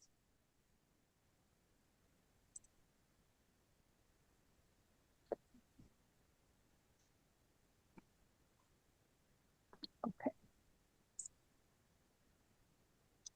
So this was our last iteration that the applicant proposed. They needed to find a way to grade the driveway out. And then they needed access in the rear of the property for a reserve area for the septic, which was required by the Board of Health. And then the construction of a Coltech system to accept roof runoff. So the applicant had proposed a 2-tier retaining wall system and access via the rear of the property. The access that was proposed was going to extend further into the vernal pool buffer zone than was originally permitted by the commission. So the applicant has provided revised plans. So the plans were revised as follows. The retaining wall to support the driveway is now a single retaining wall about 10 feet in height. That single retaining wall eliminates the need to grade out further beyond the limits of work, which were already approved by the Conservation Commission. That also allows the applicant to tighten the access road in order to get into the rear of the property. And the applicant is now proposing that the erosion control barrier on the property line that abuts the Sudbury Valley Trustees conservation land is installed approximately 5 feet interior to their property line. And this gives the contractor that little bit of buffer area within their limit of work so that we can ensure that no encroachment onto that adjacent conservation land is going to take place. The reserve area for the septic system has been moved into the front of the property. An additional test pit was completed in the presence of our Board of Health inspector and approved by the Board of Health. So that's a better outcome. And obviously, if it needs to be used, it should be able to be accessed in the future. The Coltech chamber was broken up into two different two different spots. So there's going to be chambers 3 and 4 are going to be under the driveway. Chambers 1 and 2 are going to be to plan left. The fire department has reviewed these plans. As I understand it, I've been told by the applicant, and they approve the chamber under the driveway and believe that the loading there is not going to be a problem. The contractor will still need to access the rear of the property in order to kind of smooth out these grades here. And the applicant is proposing the construction of a deck off the back of the property so that they themselves have some type of just foot access off the back. And then I think we discussed this last time a little bit. The applicant is proposing curbing along the driveway so that will direct runoff towards the road. As we understand it, the roadway was originally designed to accept runoff from the driveway. So at this point, we have, with this proposed plan, no work beyond the limits of work, which the Conservation Commission originally approved in their order of conditions. And the applicant has met all of the requirements from the Board of Health and the fire department. So I think that's the quick and dirty high-level summary. Obviously, if the applicant has anything to add to that, I would invite them to do so. Awesome. Is the applicant on the line or a representative? For the applicant, Tony Esposito, professional engineer. A couple of I don't call them corrections, but the deck that is labeled in the back has been built. I don't know exactly when it went up, but it has already been constructed. When I had started to revise this plan, I don't know when they put it up, but it was fairly recent. The other items that I would like to inform the commission is that we we believe that we're going to have Robert Scott as our contractor to do this work. And he is going to try to enter the rear of the site by using the driveway in that location. There'll be some slight grading downhill where the cursor is, just so he can get a machine down there. So he's proposing to do the grading there with stones, as it is done similar to the next door neighbor. One added feature is there's a proposed deck and steps from a doorway that I missed. I looked up, but there was a doorway with one hell of a first step. So I asked my client, what is your ambition for that doorway? And he informed me they would like to access the backyard through that doorway. So we're proposing a deck, small deck with some steps to go down from that doorway. Originally, we proposed that carpenters would be the ones building the deck and not really use heavy equipment. Mr. Scott has volunteered to dig for the foundation part of the deck, the 8-foot diameter posts to support the deck in there. That'll be part of his work in the rear. We've had Caltech confirm for us that the chambers under the driveway will be able to support the largest emergency vehicle that the town has. And the chambers to the other side of the house needs to be close to that rear right corner to pick up that downspout, because that'll be the lowest point right there for the downspouts. The test pit is now official. Form 11s have been given to the Board of Health. If there's any need for a reserve septic system, it will go in the front. That way, the original tank can be used if it's in good condition, and the only additional work there would be to rotate the electric service around the leaching field. But that's something we hope we don't have to do for another 20 or 30 years. And that's basically it. If anybody has any questions, here I am. All right, thank you, Mr. Esposito. I just want to say I really appreciate the time and effort you put into taking our comments and addressing them, and very thoughtfully, putting them on paper and accomplishing, I think, what we were looking for in the last meeting, and not impacting any farther than we had previously approved. These changes all look really great to me. I don't have a problem with the deck. It's in disturbed area. So I don't have a problem with that. Does anyone else in the commission have any thoughts, comments, questions, concerns on this one?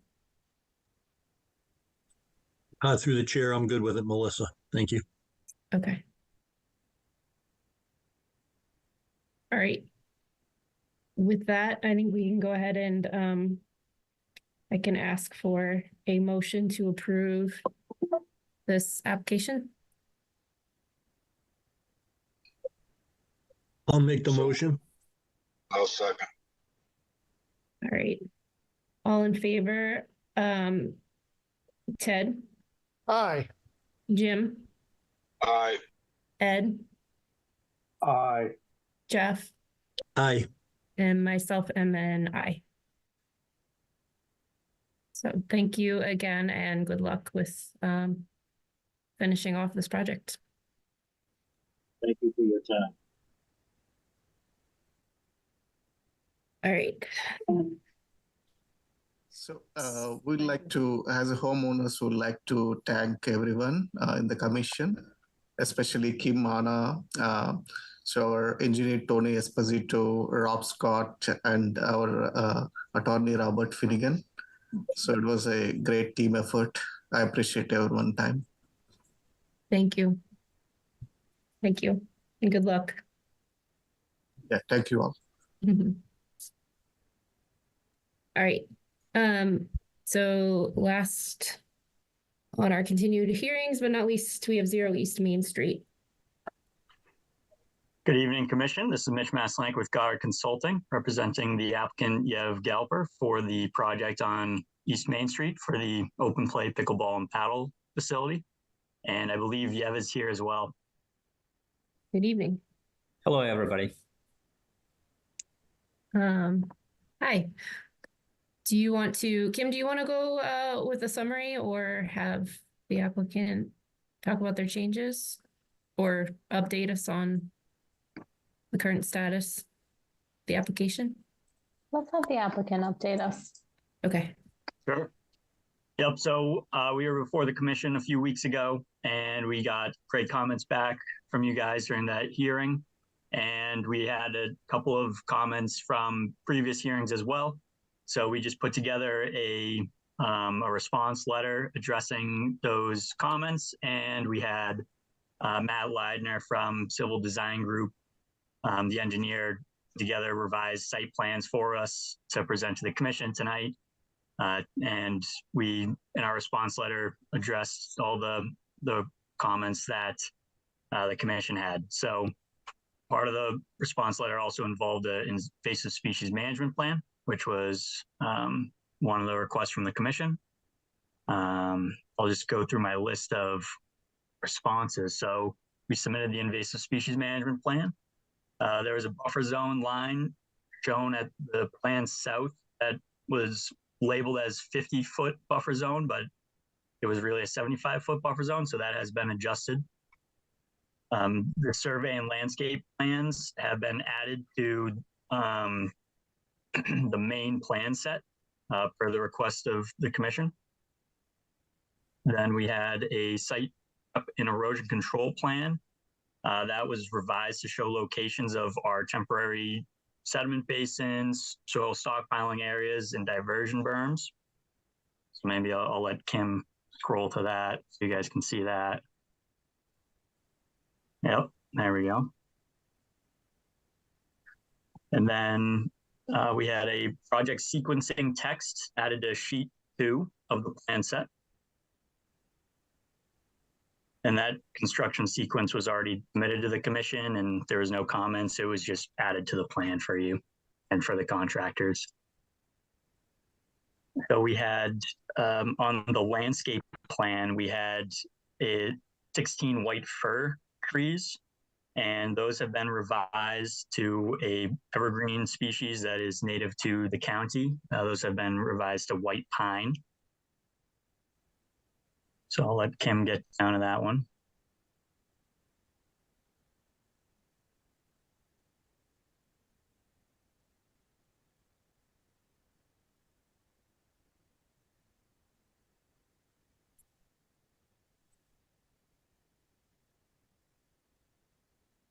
Yep, there we go. So the white pines are that row on the left side of the screen there. Yep, right there. That's those were initially marked out to be white fir. Now they're white pine. So then on another plan, if you go up several sheets, Kim, you'll see we added EIBs in the form of boulders. So those are spaced every 30 to 35 feet, which is what the commission requested last time. Those have been added. That one, perfect. Yep, all along the 50, which is essentially the limit of work there.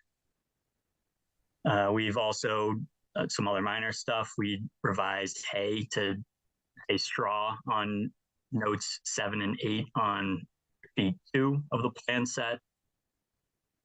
And we had a call out on the detail on one of the detail sheets for one of the slope stabilization details. We indicated that there would be no plastic netting allowed.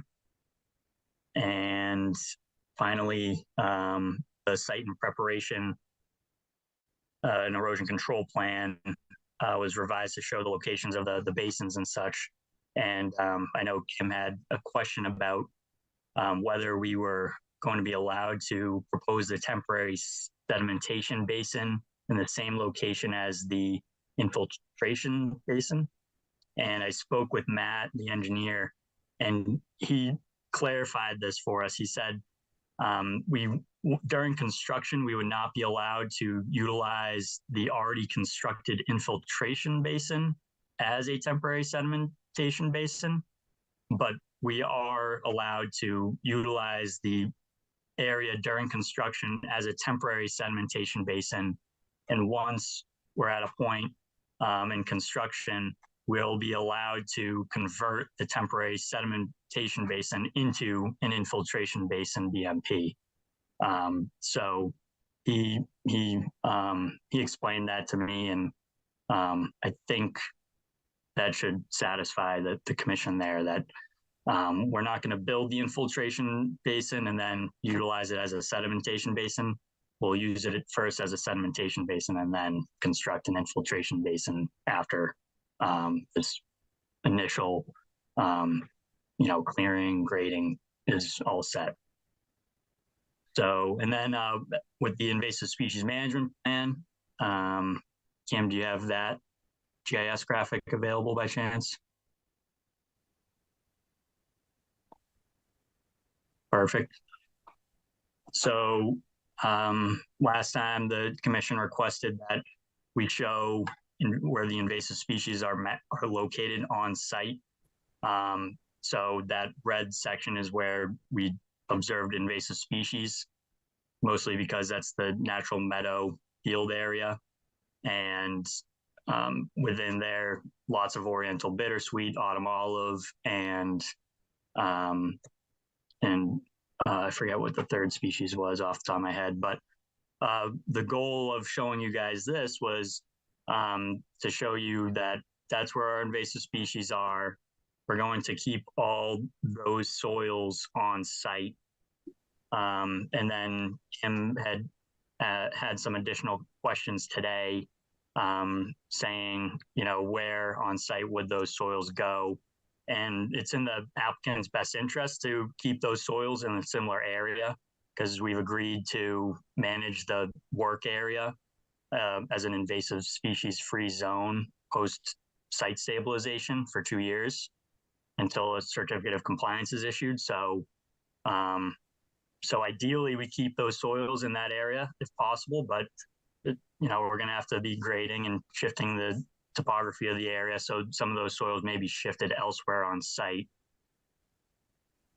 And then as far as plants that are discovered post-stabilization that are discovered to be too large to hand pull or to mechanically pull with tools, herbicide treatment, if the commission is willing to allow herbicide treatment, that'd be great to include in our invasive species management program. As far as the methods for utilizing the herbicide, I figure instead of coming up with a generalized plan, we add a condition into the invasive species management plan saying a methodology should be submitted to the Hopkinton Conservation Agent if herbicide is needed for a specific species to be eradicated using that herbicide. So, say Japanese knotweed eventually comes onto the site, we'll send Kim a very specific, here's how we're going to treat the Japanese knotweed with herbicide, because every species is different. And, I wouldn't want to just put in some general stuff into the ISMP that I submitted. So ideally we wait, see if herbicide's even needed. And then at that point, just submit to Kim, a methodology and a licensed herbicide applicator that is competent in utilizing the herbicide to eradicate those species. So I believe that sums up all the comments and revisions that the commission requested. So let me know if you guys have any follow-up questions or comments.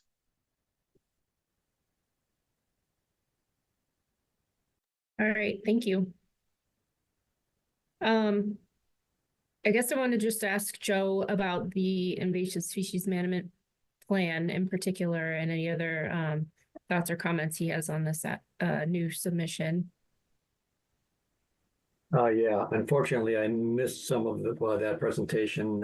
I lost all my audio, had to log back in. But I thought the invasive species management plan was appropriate for the project. I did note that I did have a concern that if only mechanical removal was proposed, and that if if mechanical removal was not sufficient for something that might develop, that herbicide treatment might be necessary. And it appears that Mitch was just addressing that issue as I was able to log back on. With regard to the plantings in the buffer zone, it appears that the only trees proposed are red maple and white pine.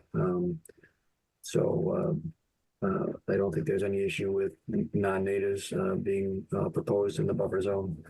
And all of our previous comments were or have been adequately addressed based on the revised information that was submitted.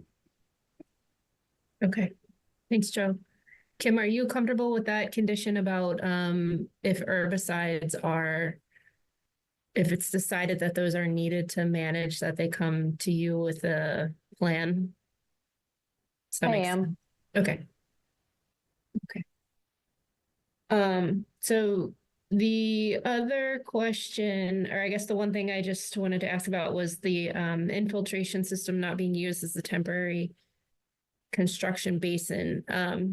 I think, you know, per the stormwater regs and our general practices, we try and protect the subsoils of, you know, the proposed basin and avoid locating the temporary sediment basin in the same location. Did you look at any alternative locations for temporary sediment basins? Isn't an option on the site to put it somewhere else?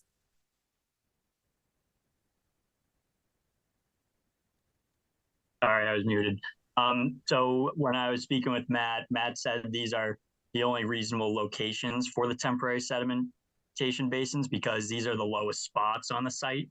So if we were to propose it somewhere else, you know, we'd have to divert it to a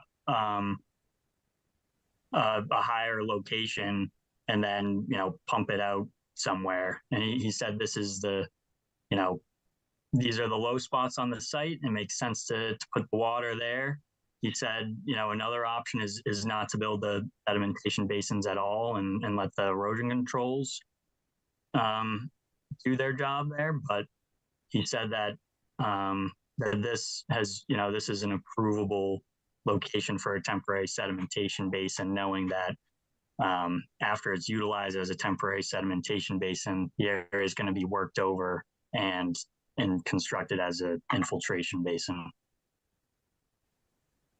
So I understand that the low point makes sense because that's where the water is going and is probably the easiest place for it, but easiest versus only, I don't know. We've seen basins not function after they're built, you know, potentially due to construction siltation. When you construct, and I didn't pull up the detail on it, or if you have a detail on the temporary sediment basin, are you digging that essentially to the subsoils of the proposed basin elevation or close to it anyway? I'm not sure right off the top of my head. Okay. Because I think that would be the concern there is, yes, you're reconstructing the permanent basin, or you're constructing the permanent basin eventually, but are those subsoils at a similar depth and they could accumulate sediment from the temporary basin and compromise your proposed basin for going forward? So the way Matt explained it was once the temporary sedimentation basin's finished being used, the area will be, the topsoil will be scraped off, removing the sediment in the basin, and then other soils until they need to get down to their subgrade, and then they add in whatever special soils they need for the infiltration base and berms. Okay. And was Weston and Sampson okay with the design on those from the planning board's stormwater review? You were at yes, planning board, right? Yes, and Kim, I think you have the updated letter from Tony from Weston and Sampson confirming that all their remarks have been addressed regarding the stormwater management or site plan, especially anything that's potentially would be relevant to Conservation Commission. So they definitely were okay with the everything that's related to stormwater management. Through the chair? Yes, Kim. So, in Weston and Sampson's July 1st comment, they wrote, well, I wrote this in my notes, so it's got to be close to a quote. Applicant to provide construction measures required to maintain the infiltration capacity of the soils within the footprints of the infiltration BMPs. I did receive the email from Tony from Weston and Sampson that does say, please see attached, all site plan related items that would be within Conservation Commission jurisdiction have been addressed. That was this afternoon, but the letter that they attached was still dated July 1st. So I think they were just referencing back to their July 1st letter. No, I think he just forgot to change the date because the comments in today's letter are different from the comments in July 1st. Oh, is that what? Because I opened it and I was like, this is the same letter. He forgot to change the date. Let me scroll down to the infiltration comment.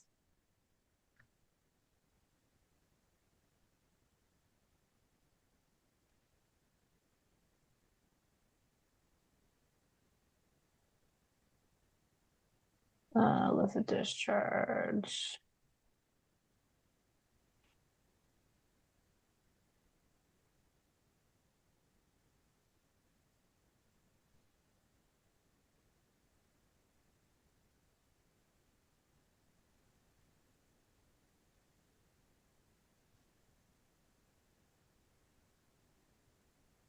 And Kim, while you're searching for that, I just wanted to share from my conversations with Matt Leidner when we were discussing the temporary basin location. He said that these were the only ones that not only made sense, but probably were the only ones that he could design this site because, as you see, a lot of the space is occupied by the existing leaching field, right? So we are very, very limited.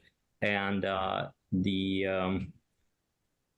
elevations, as Mitch pointed out as well, they are higher in the north consistently, right? So the water does go down and it wants to go into those locations where the temporary basins are designed right now. Okay. So yeah, Matt thought that these were the best and the only locations that he could think of where it would make sense. Yeah, of course I can't find it now. I do have, I do like, yeah, I mean, we have the, the piece in writing that says everything's addressed from Weston and Sampson. I just Okay. know, and I'm not a engineer. I just know that doing inspections around town, I have seen that the infiltration capacity of the basins visually seem to be affected by the use of the area during construction. And that may be like, that's the thing is like, I don't know if these two things are directly connected or if that's perhaps due to the intensity of the storms that we're receiving, you know what I mean? But it does seem like there's a pattern of the infiltration not being at the rate that was originally predicted. So that's why I have that concern of its use. Yeah, so there needs to be a SWIP plan created if it's not already for the site, correct? In the next phase. So potentially there could be a condition, Kim, maybe that additional detail is provided through the SWIP plan process on what those temporary sediment basins look like and, how much depth of cover we're maintaining before you get to subsoils, things like that. And that I think that would be in line with Weston and Sampson's comment of the applicant to provide construction measures required to maintain the infiltration capacity of the soils within the footprints of the basin. So as the contractor gets on site and creates that SWIP plan, we can kind of condition that additional details be provided for that temporary sediment basin to make sure that those measures are in place.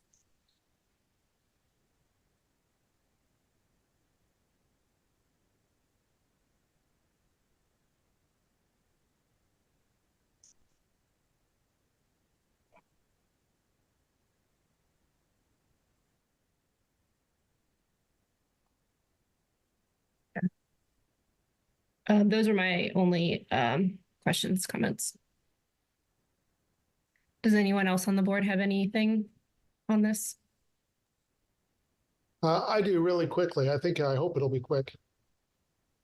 Could you, Kim, put up the color-coded vegetation sketch?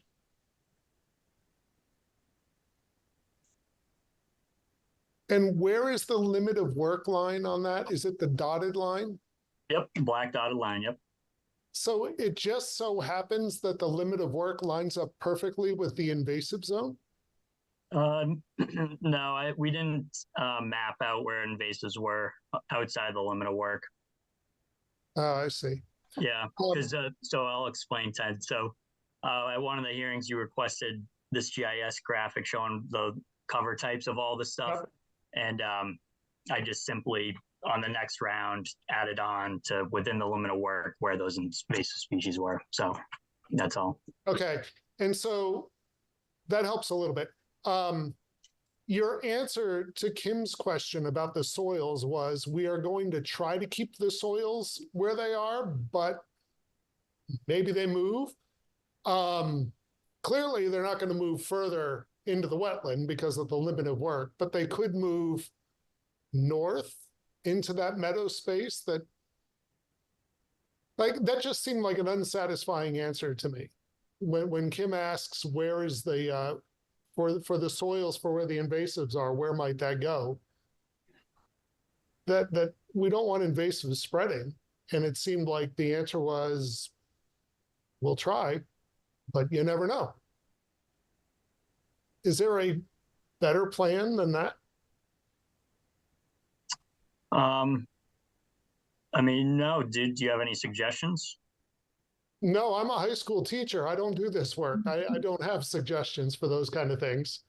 It struck me as unsatisfying. If I was a person doing work and this was my expertise, I would think, yeah, we can make sure we drag this soil here. And if we need more soil there, we'll bring it from off-site rather than spreading invasive soils.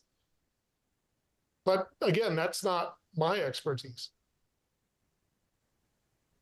Yeah, well, I mean, we could, so last time we spoke, Yev had mentioned that we're likely not going to need to remove a lot of soil from the site. So most of the soil is going to be retained on site. And if that's the soil in the invasive species areas needs to go somewhere, if we get to cut down in one specific area in that red zone, and we're kind of out of room to put that soil back in the red area, it's going to have to go elsewhere on site. And based on the proposed land cover, there's going to be a building, there's going to be parking spaces, there's going to be paddle courts and whatnot. There's not a whole lot of other land where it could go except for that little triangle area, which I think is where you're talking about. And that's going to be maintained as a vegetated swale area. So that will be maintained as lawn with a red maple tree. So with that, that'll probably be our area of concern during project closeout, to keep an eye on that. We're going to do a 2 years monitoring to ensure invasive species don't take over in that area. And it is part of the stormwater management system to have a swale there to bring water down to that catch basin right there. So that area will be maintained in a lawn state. So it should be relatively easy to keep up on any invasives that happen to move into that area. Okay. So through the chair, I'd like to also respond a little bit. Ted, I think that's a good clarifying question. I really want to reinforce that a lot of the space here is going to be occupied by the program, right? By the courts, by the building, and by the parking area, right? So the red area where the invasive species are right now is one of the very, very few spots where we could reuse this land. So I don't think it will spread, or if it spreads like significantly at all in any kind of way. Okay.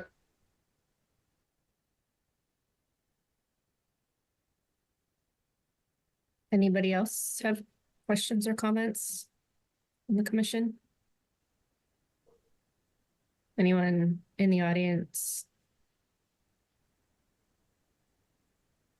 We have an audience?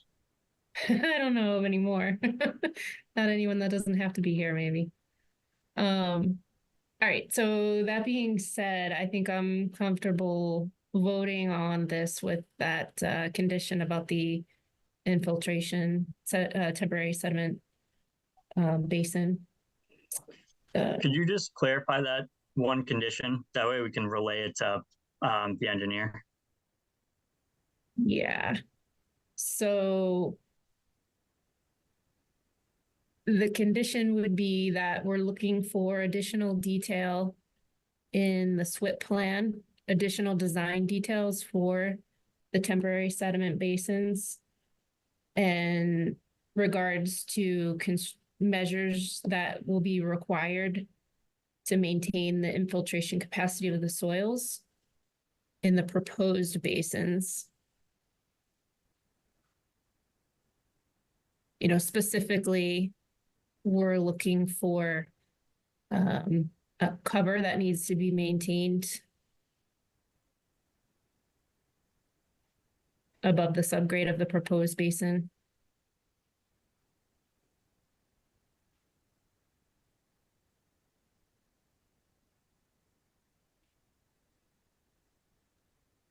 Through the chair.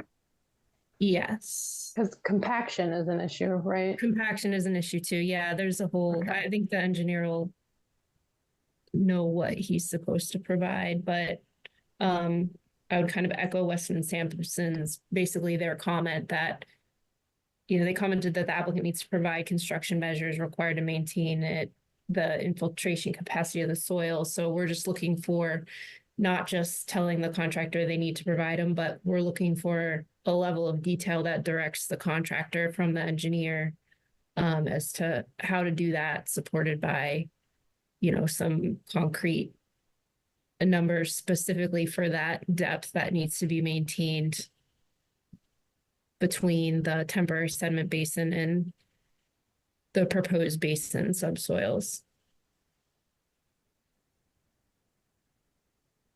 Want to make sure he has enough to dig out. So it'll be more for the contractor to understand. Yes. So it's not left to the contractor to, you know, come up with those measures completely.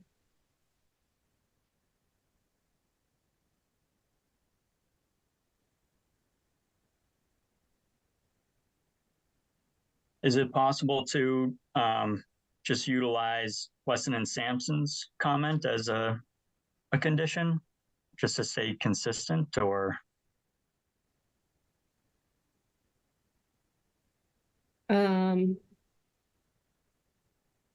To provide. Well,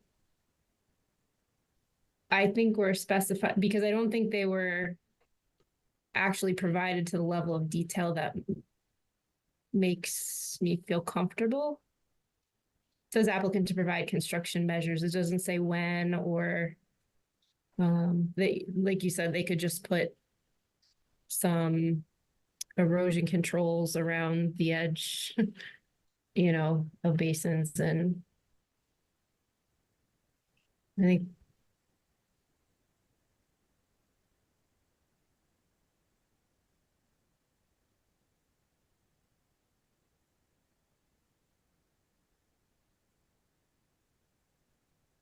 yeah.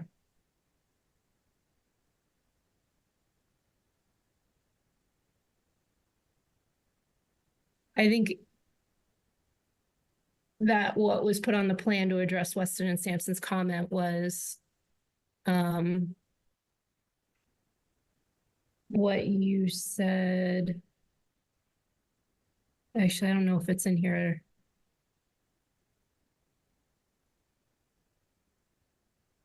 I don't know if it's on the plans, actually. So I know he said if we refer to the one of the plan sheets, number 3 says something about the proposed infiltration BMPs. Maybe that one, number 3 there. Yep, yeah. Proposed infiltration BMPs shall not be used as temporary sediment basins and shall be kept offline until such time that it's a little small. I gotta zoom in. I guess. Yeah, I'll allow you guys to read number 3. That's what he said to refer to. As long as the bottom of the temporary basin is kept above the final floor elevation.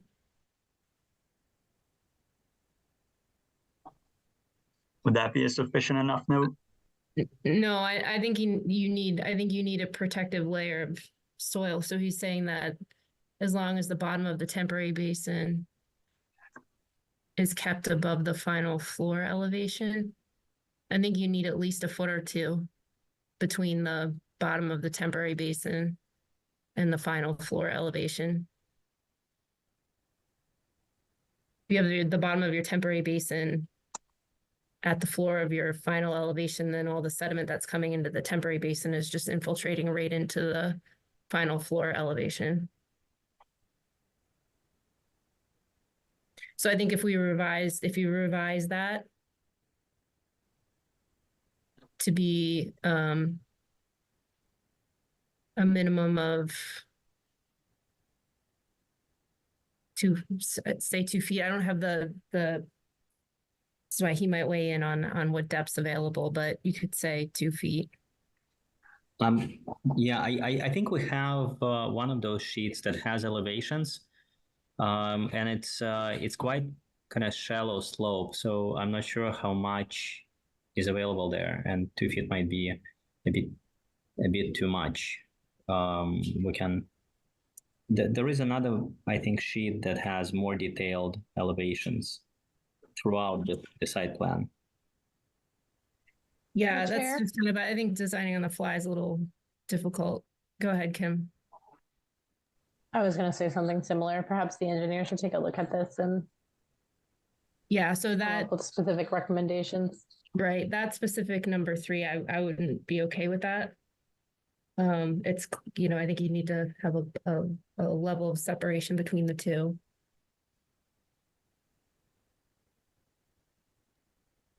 Yeah, I mean, I would be hesitant to, you know, make any changes on the fly with the stormwater plan, you know, if, so, I mean, Matt, the engineer seemed like it was completely okay to utilize the temporary basin there. And, you know, I have the quote from the bylaw that, you know, talks about it. It says BMPs to be used for infiltration after construction shall not be used as BMPs during construction unless otherwise approved by the board. Many infiltration technologies are not designed to handle the high concentrations of sediments typically found in construction runoff and thus must be protected from construction-related sediment loadings. So I think it's a big thing on, you know, not utilizing the constructed infiltration basin as the temporary sedimentation basin, not necessarily the other way around where, you know, we use this temporary sedimentation basin and then turn it into an infiltration basin.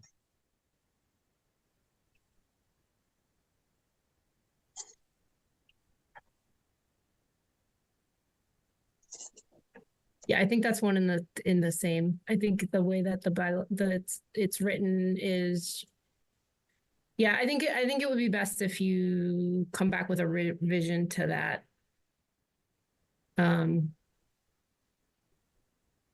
That note number 3 and what the intention is there for the temporary sediment basin. I guess my question now is, did Weston and Sampson, they did the full stormwater review, peer review? Mm-hmm. So would it be possible just to go off of their recommendations and instead of us kind of, you know, stepping in and doing a secondary review of the stormwater related tasks when Weston and Sampson has already reviewed it?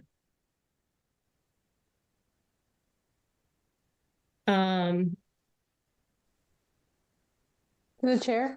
Yes. So Mitch, I think in this instance, Weston and Sampson didn't make a specific recommendation beyond that the applicant should state how the infiltration capacity will be maintained. Generally, the peer reviewers are reviewing, not designing. So I think, you know, for the planning board, they had a level of comfort of, you know, just making that kind of a more general condition of, you know, the contractor should maintain the infiltration capacity. I think what Melissa and the Concom is trying to say is that we require a little bit more information to have that level of comfort and knowing, just because of what we've seen around town and what we know about the soils in this particular area of Legacy Farms, and knowing that the contractor is going to understand the specific requirements of what to do when he's actually out there in the field holding and reading and looking at these plans as their guide. Gotcha. Okay. Yeah, that's fine if we have to do that, I think. Yeah. Through the chair. Yes. Yeah. So may I request to use it as a condition, but still go maybe forward with the approval, so we do not postpone by another couple of weeks, and the engineer will revise that note with more specific information as you just requested.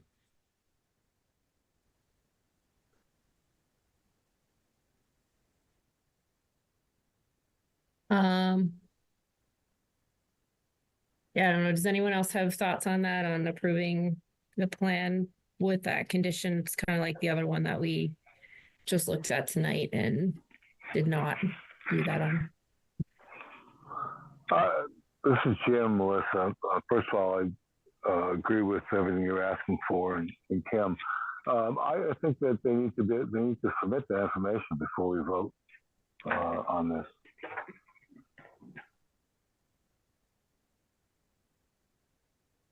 And I would echo Jim's thoughts. This is Ed. I agree as well, Melissa. Okay.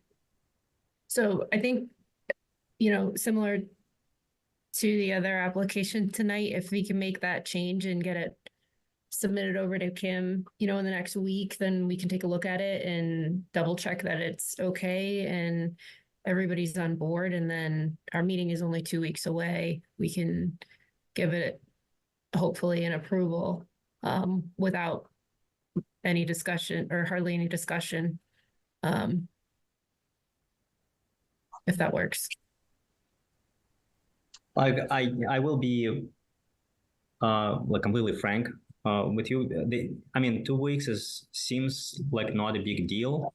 The challenge for me is that I need kind of to think backwards, right? And I need to complete site work and complete the foundation before the frost, right? So these 2 weeks might end up costing me 9 months in case I do not get the building permit in time and start the site work in time and complete the site work for me to build the shell. So for me, these 2 weeks is potentially a big deal, and opening the club 9 months later. So that is kind of my big concern.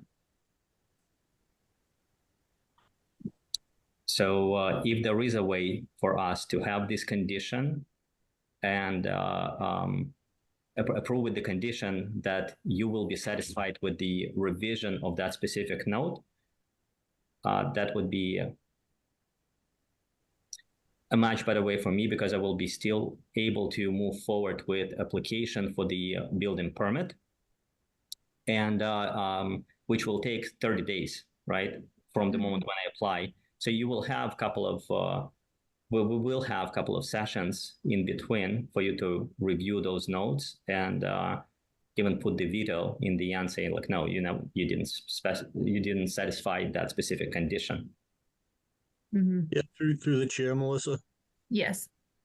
Yeah, I think there are some things that you can start to do at the site, so we're not completely holding up the process. This is one condition in the order that needs to be kind of worked out. So you can, obviously it's at risk, because the order hasn't been officially signed by the commission. But, you can start to think about getting the erosion controls deployed out to the site, getting those set up. That would be my suggestion. Through the chair.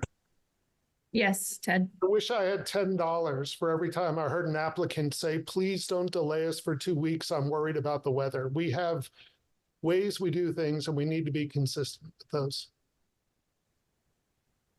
Yep. Through the chair? Yes, Kim. Yeah, I can also, conservation works with the building department all the time, so I can speak with Mike Savard, our building inspector, and get that permit moving. I feel like we're inevitably headed towards an approval at this point. So, that's something that departments can also start talking to each other in terms of, additional town permits and getting those moving. Thank you, Kim. I appreciate it. Okay. So with that, can I get a motion to continue to July 30th for this hearing? I'll make that motion. Ted. Can I get a second? I'll second. All right. And we'll go through the roll call. Ted? Aye. Jeff? Aye. Ed? Aye. And Jim? Aye. And I. Okay. Thank you for working with us on this. Thank you, Commission. Thank you. Have a good night. Yeah. All right. So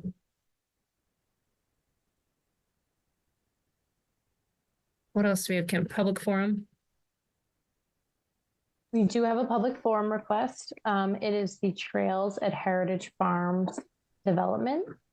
The applicant and developer, Mr. Vin Gately, is requesting that the Conservation Commission consider the release of 10 foundation permits within phase 4 of the development.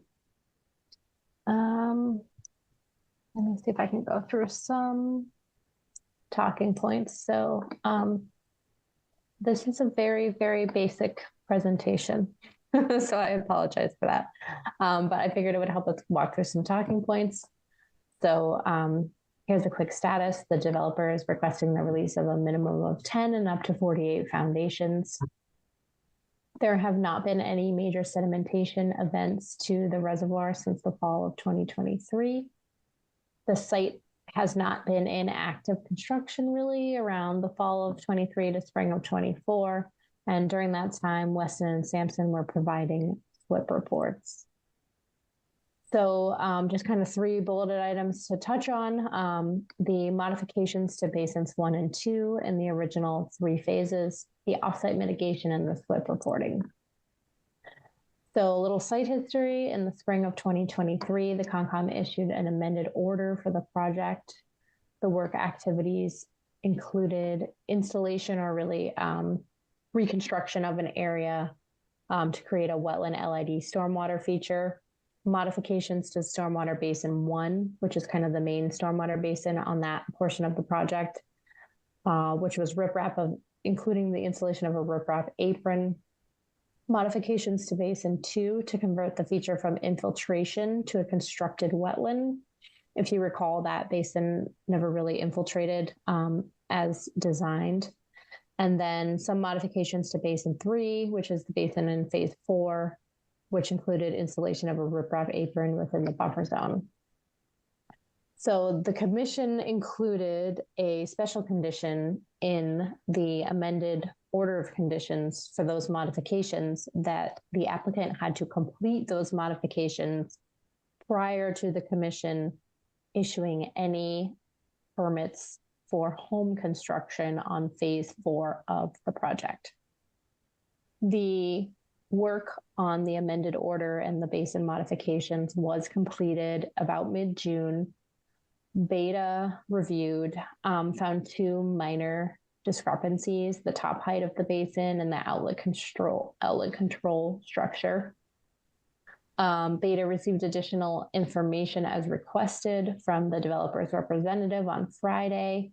This says awaiting Beta's comment. I actually got word from Beta this afternoon, late this afternoon, that they are giving the thumbs up to this work in saying that the work was completed in substantial compliance with the proposed plans.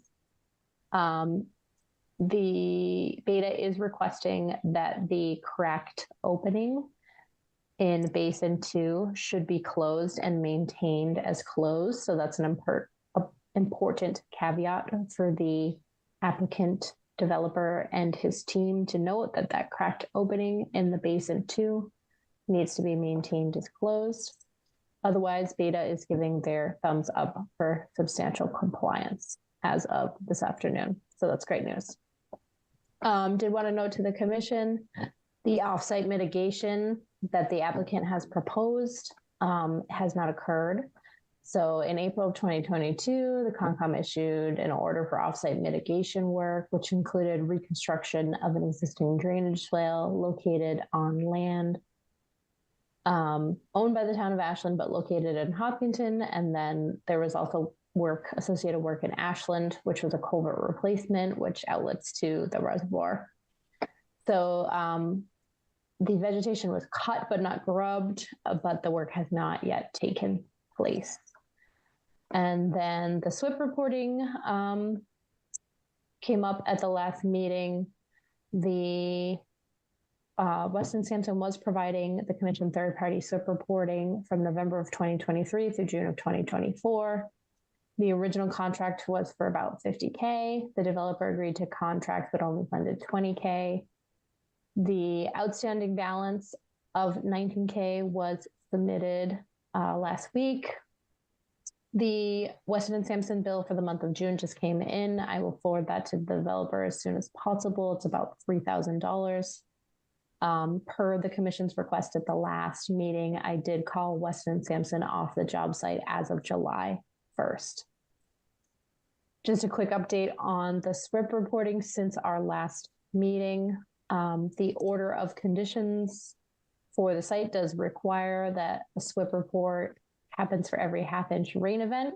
The Weston and Sampson contract only required an inch, and the construction general permit actually requires a 1/4 inch. So the applicant should actually be maintaining a binder of SWIP reports for every 1/4 inch rainfall. So EDC has submitted 2 SWIP reports since the last meeting. A report inspection, which occurred on 7/13 for a storm on 7/5, and 1 inspection from July 1st for storms occurring on 6/26, 6/21, and 6/27. So just pointing out that we missed some SWIP reports since the last meeting and that the inspections are not taking place within 24 hours of the storm event. So that's kind of where we're at. At this point, the developer has been making strides in terms of working with the commission. The special condition in the amended order that was requiring the order of operations has now been substantially complied with. So my recommendation at this point would be to ask the commission if they would consider the release of some number of foundations. I would also recommend that the applicant provide a construction sequence and timing or construction schedule rather, for phase 4 moving forward, and that the commission consider tying the remainder of the foundations to certain milestones within that sequence, specifically related to perhaps is the offsite mitigation actually proceeding, our SWIP reports being completed and submitted at an adequate pace, and are there, continuing to be no violations. So the commission could come up with, some type of schedule for key milestones for the release of additional foundations in that way. So hopefully that was a helpful overview. I will pass it back to you, Melissa. All right. Thanks, Kim. That was helpful. So I think at this point in time, as you said, with the basin 1 and 2 taken care of and the okay from Beta on them with all the information submitted, I think it makes sense to release some of the lots, as you said, with conditions that schedule be provided. I agree that the applicant should be given the freedom to provide the schedule based on, their construction schedule, and take a stab at it and submit that. And we'll have to look at that and agree on it with the milestones before any additional lots get released, would be my thought, as well as coming into compliance with the SWIP reporting prior to releasing any more lots. And I am open to hearing from Mr. Gately on that as well. I am guessing that he would be in favor of having specific milestones for foundations being released.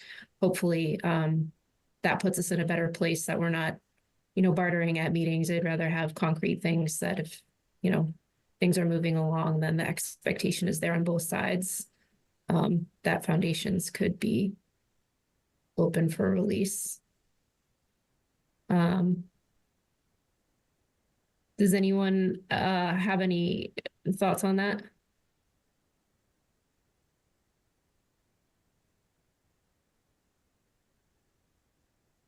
Through the chair. Yes. That sounds good to me, Melissa. I guess, as the applicant or EDC provided us a reason, we in good faith had basically allowed EDC to take over the inspections for the SWIP reports less than a month ago. And we're at a point now where, 4 or 5 weeks later, we're running into the same types of issues with the inspections not being conducted within 24 hours and the reports not being submitted to Kim. So, that was kind of a good faith effort in gesture that the commission made to the applicant fairly recently. And, once again, we're in a situation where, it's not in compliance. So I don't know if the applicant has provided a reason for that. I guess that'd be a question for Kim. Thank you. Through the chair, we do inspect the site every day. So I'm not sure what you mean by the inspections. You get a report every 2 weeks. We've documented the days we're there. If you're asking me to send it to you within 24 hours of that storm event, then we will change the way we've been doing it. We've been sending it every 2 weeks religiously since whenever the last time you tasked us for not having submitted them every 2 weeks. That's been done. So they're being documented. The days we're there every day, basically at the site, because there's certain construction control activities that we're doing. But if you want a report on your desk within 24 hours of a rainfall event, that's different. I didn't realize Surson and Sampson was doing that, frankly, and that's what we'll do. We do inspect the site. We give you a report every 2 weeks. And we've been doing that. Okay, I think making sure that the requirements of the SWIP permit are being followed, and I think those reporting requirements are in there. So following those, I think, is what's being asked. Through the chair. Yes. Kim, could you go to the slide that dealt with the mitigation for Hopkinton and Ashland? And could you, well, I know you went through the whole thing, and thank you. Could you briefly summarize that slide again, just so I can make sure I think I know what I'm talking about? Yeah, so there was offsite mitigation proposed that straddled kind of the town line between Hopkinton and Ashland. And essentially, in Hopkinton, there was rehabilitation of a swale. And then that swale drains into a culvert, which goes under the roadway and then outlets to the reservoir. And the applicant had proposed to replace that culvert as well, because that culvert had been undermined by the velocity of the flow there. And this was requested over 2 years ago. It was, the order of conditions was approved in April of 2022. So when we talk about a schedule going forward, I put a really high priority on this one because I feel like we owe it to Ashland to put a high priority on this one, given all of the stuff from Hopkinton that is then flowed into Ashland.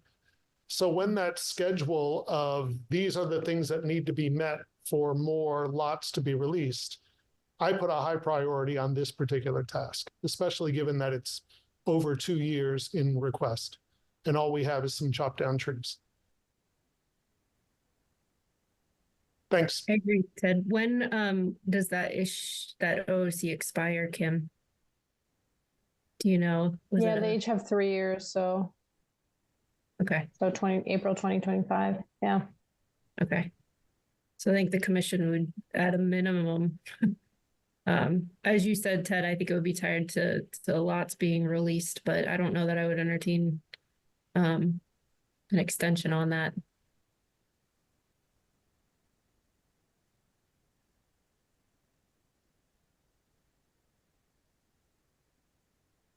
Through the chair? Yes, Kim. I would also note that the town of Ashland, I know, had some enforcement.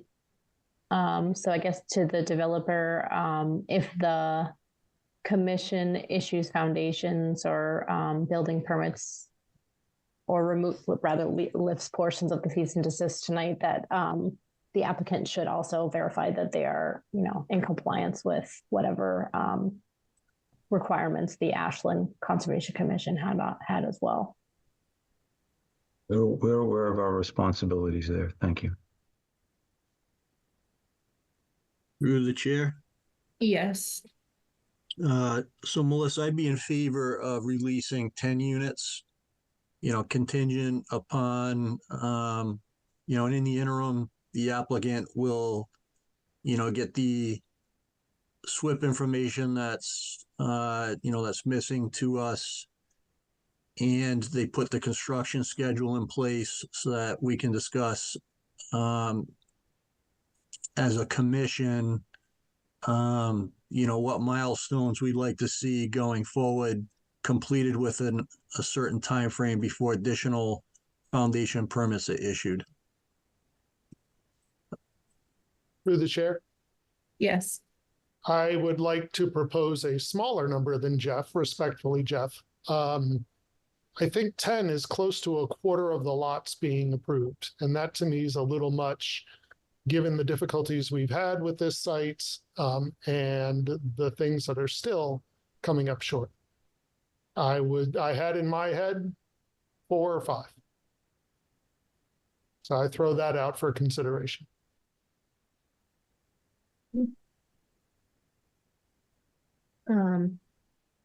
Ed or Jim, do you have any thoughts on numbers of lots and conditions? I can agree with Jeff for 10. Well, being the great compromiser, I could pick a number between 5 and 10. It's not helpful, Ed. I should report that I did participate in a planning board walk with Mr. Bemis and Mr. Gately. And I'm not quite sure whether that has anything to do with anything we're talking about now. But as one who always tries to look on the bright side, I would concur with Jeff. Okay.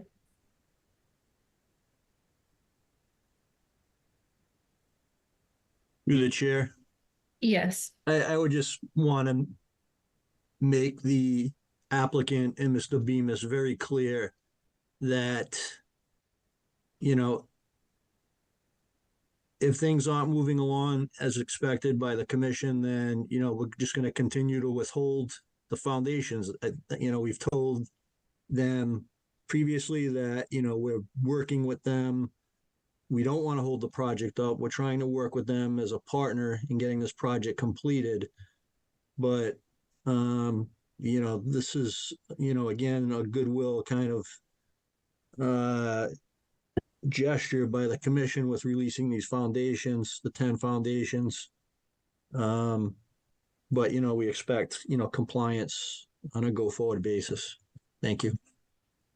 Okay. That makes sense. Chair? Yes. Go ahead, Kim. Just a point of clarification. My slide was wrong. The order was issued in April of 2023. I want to be clear and fair about that. Okay. Okay. Through the chair, may I speak, Ben Gately? Yes, you may. Yeah, I just wanted to point out that the town of Ashland approved our release of foundations last December. We had put in a request because we thought we were at a point where we were ready to go. I think we had done everything needed to stabilize the site back in, I'm going to say last November.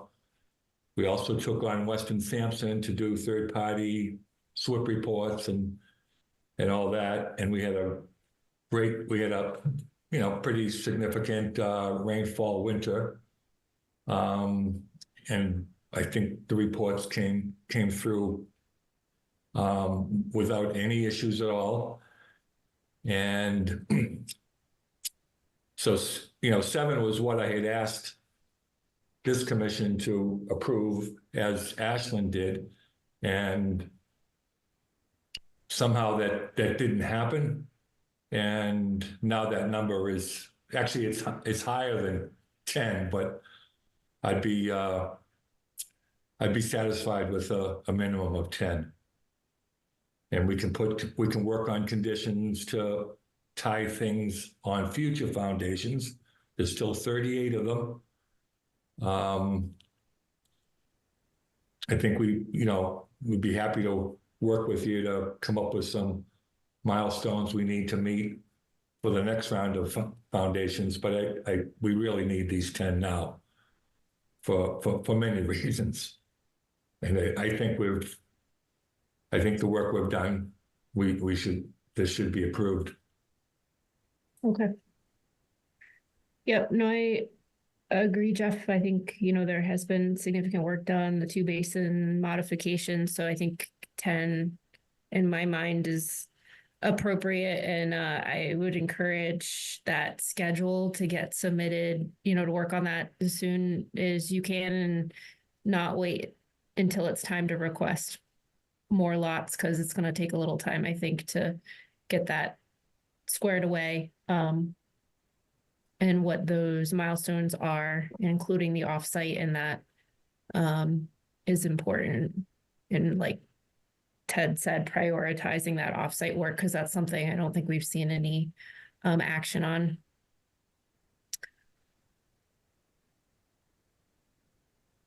That would be my 2 cents. So, any other thoughts? Was someone going to say something? No.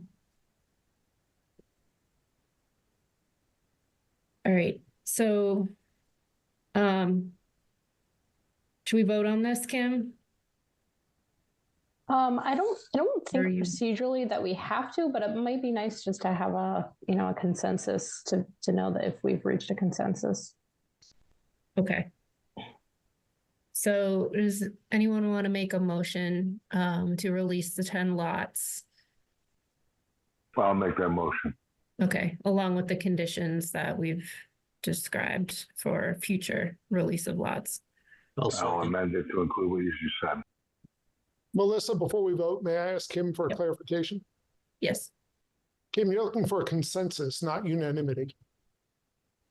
Yeah. Yeah.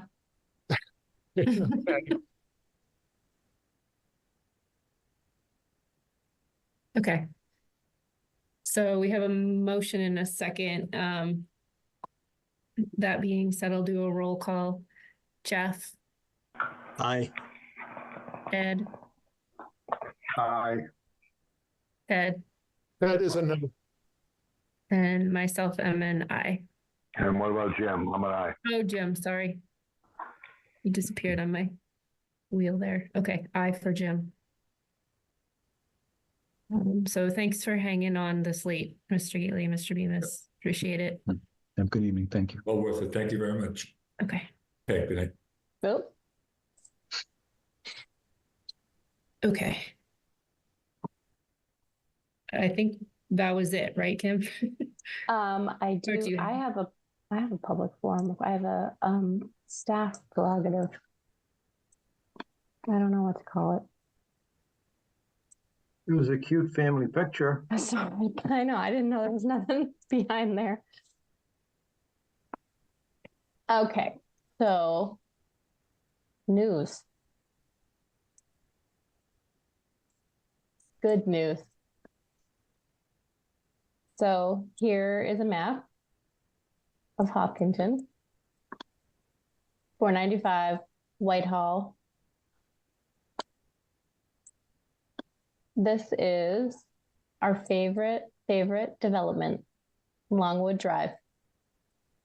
And the stormwater from Longwood Drive flows down this hill.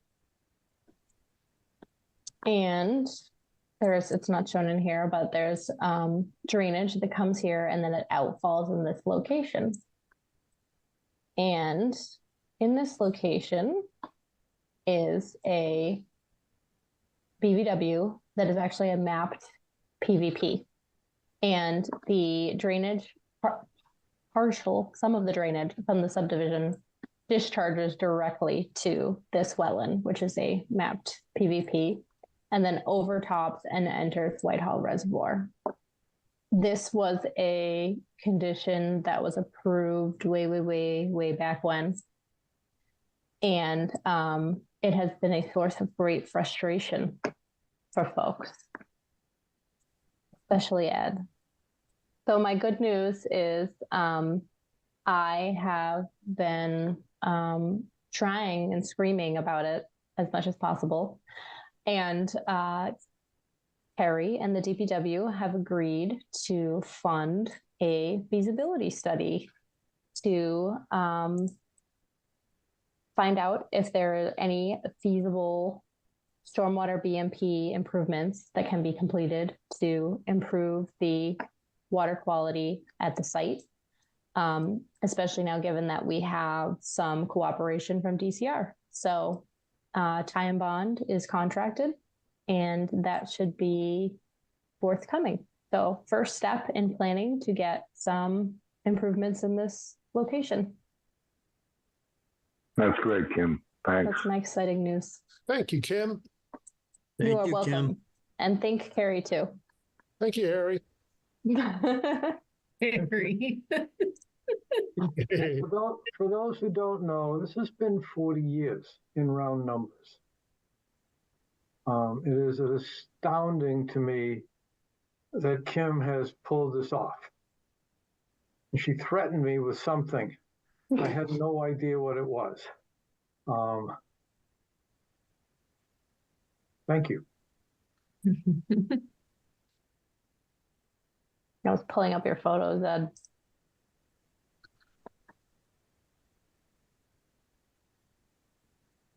This is the spot, right?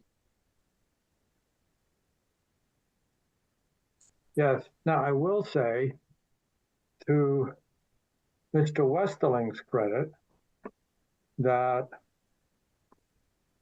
I guess maybe 2 years ago, we started hearing peepers.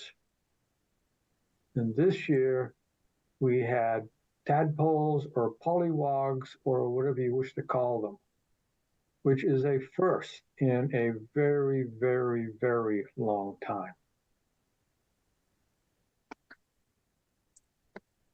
Awesome.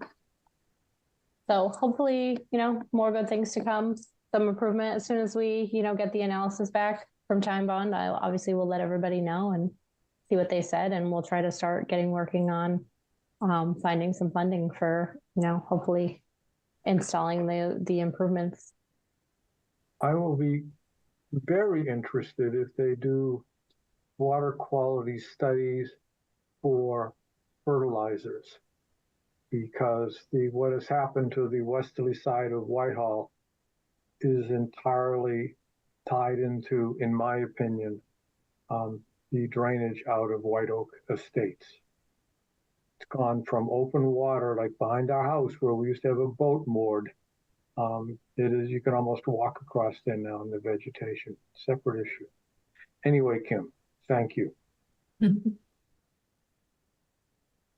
Yeah, nice work. Thank you. And now I think we're through the agenda.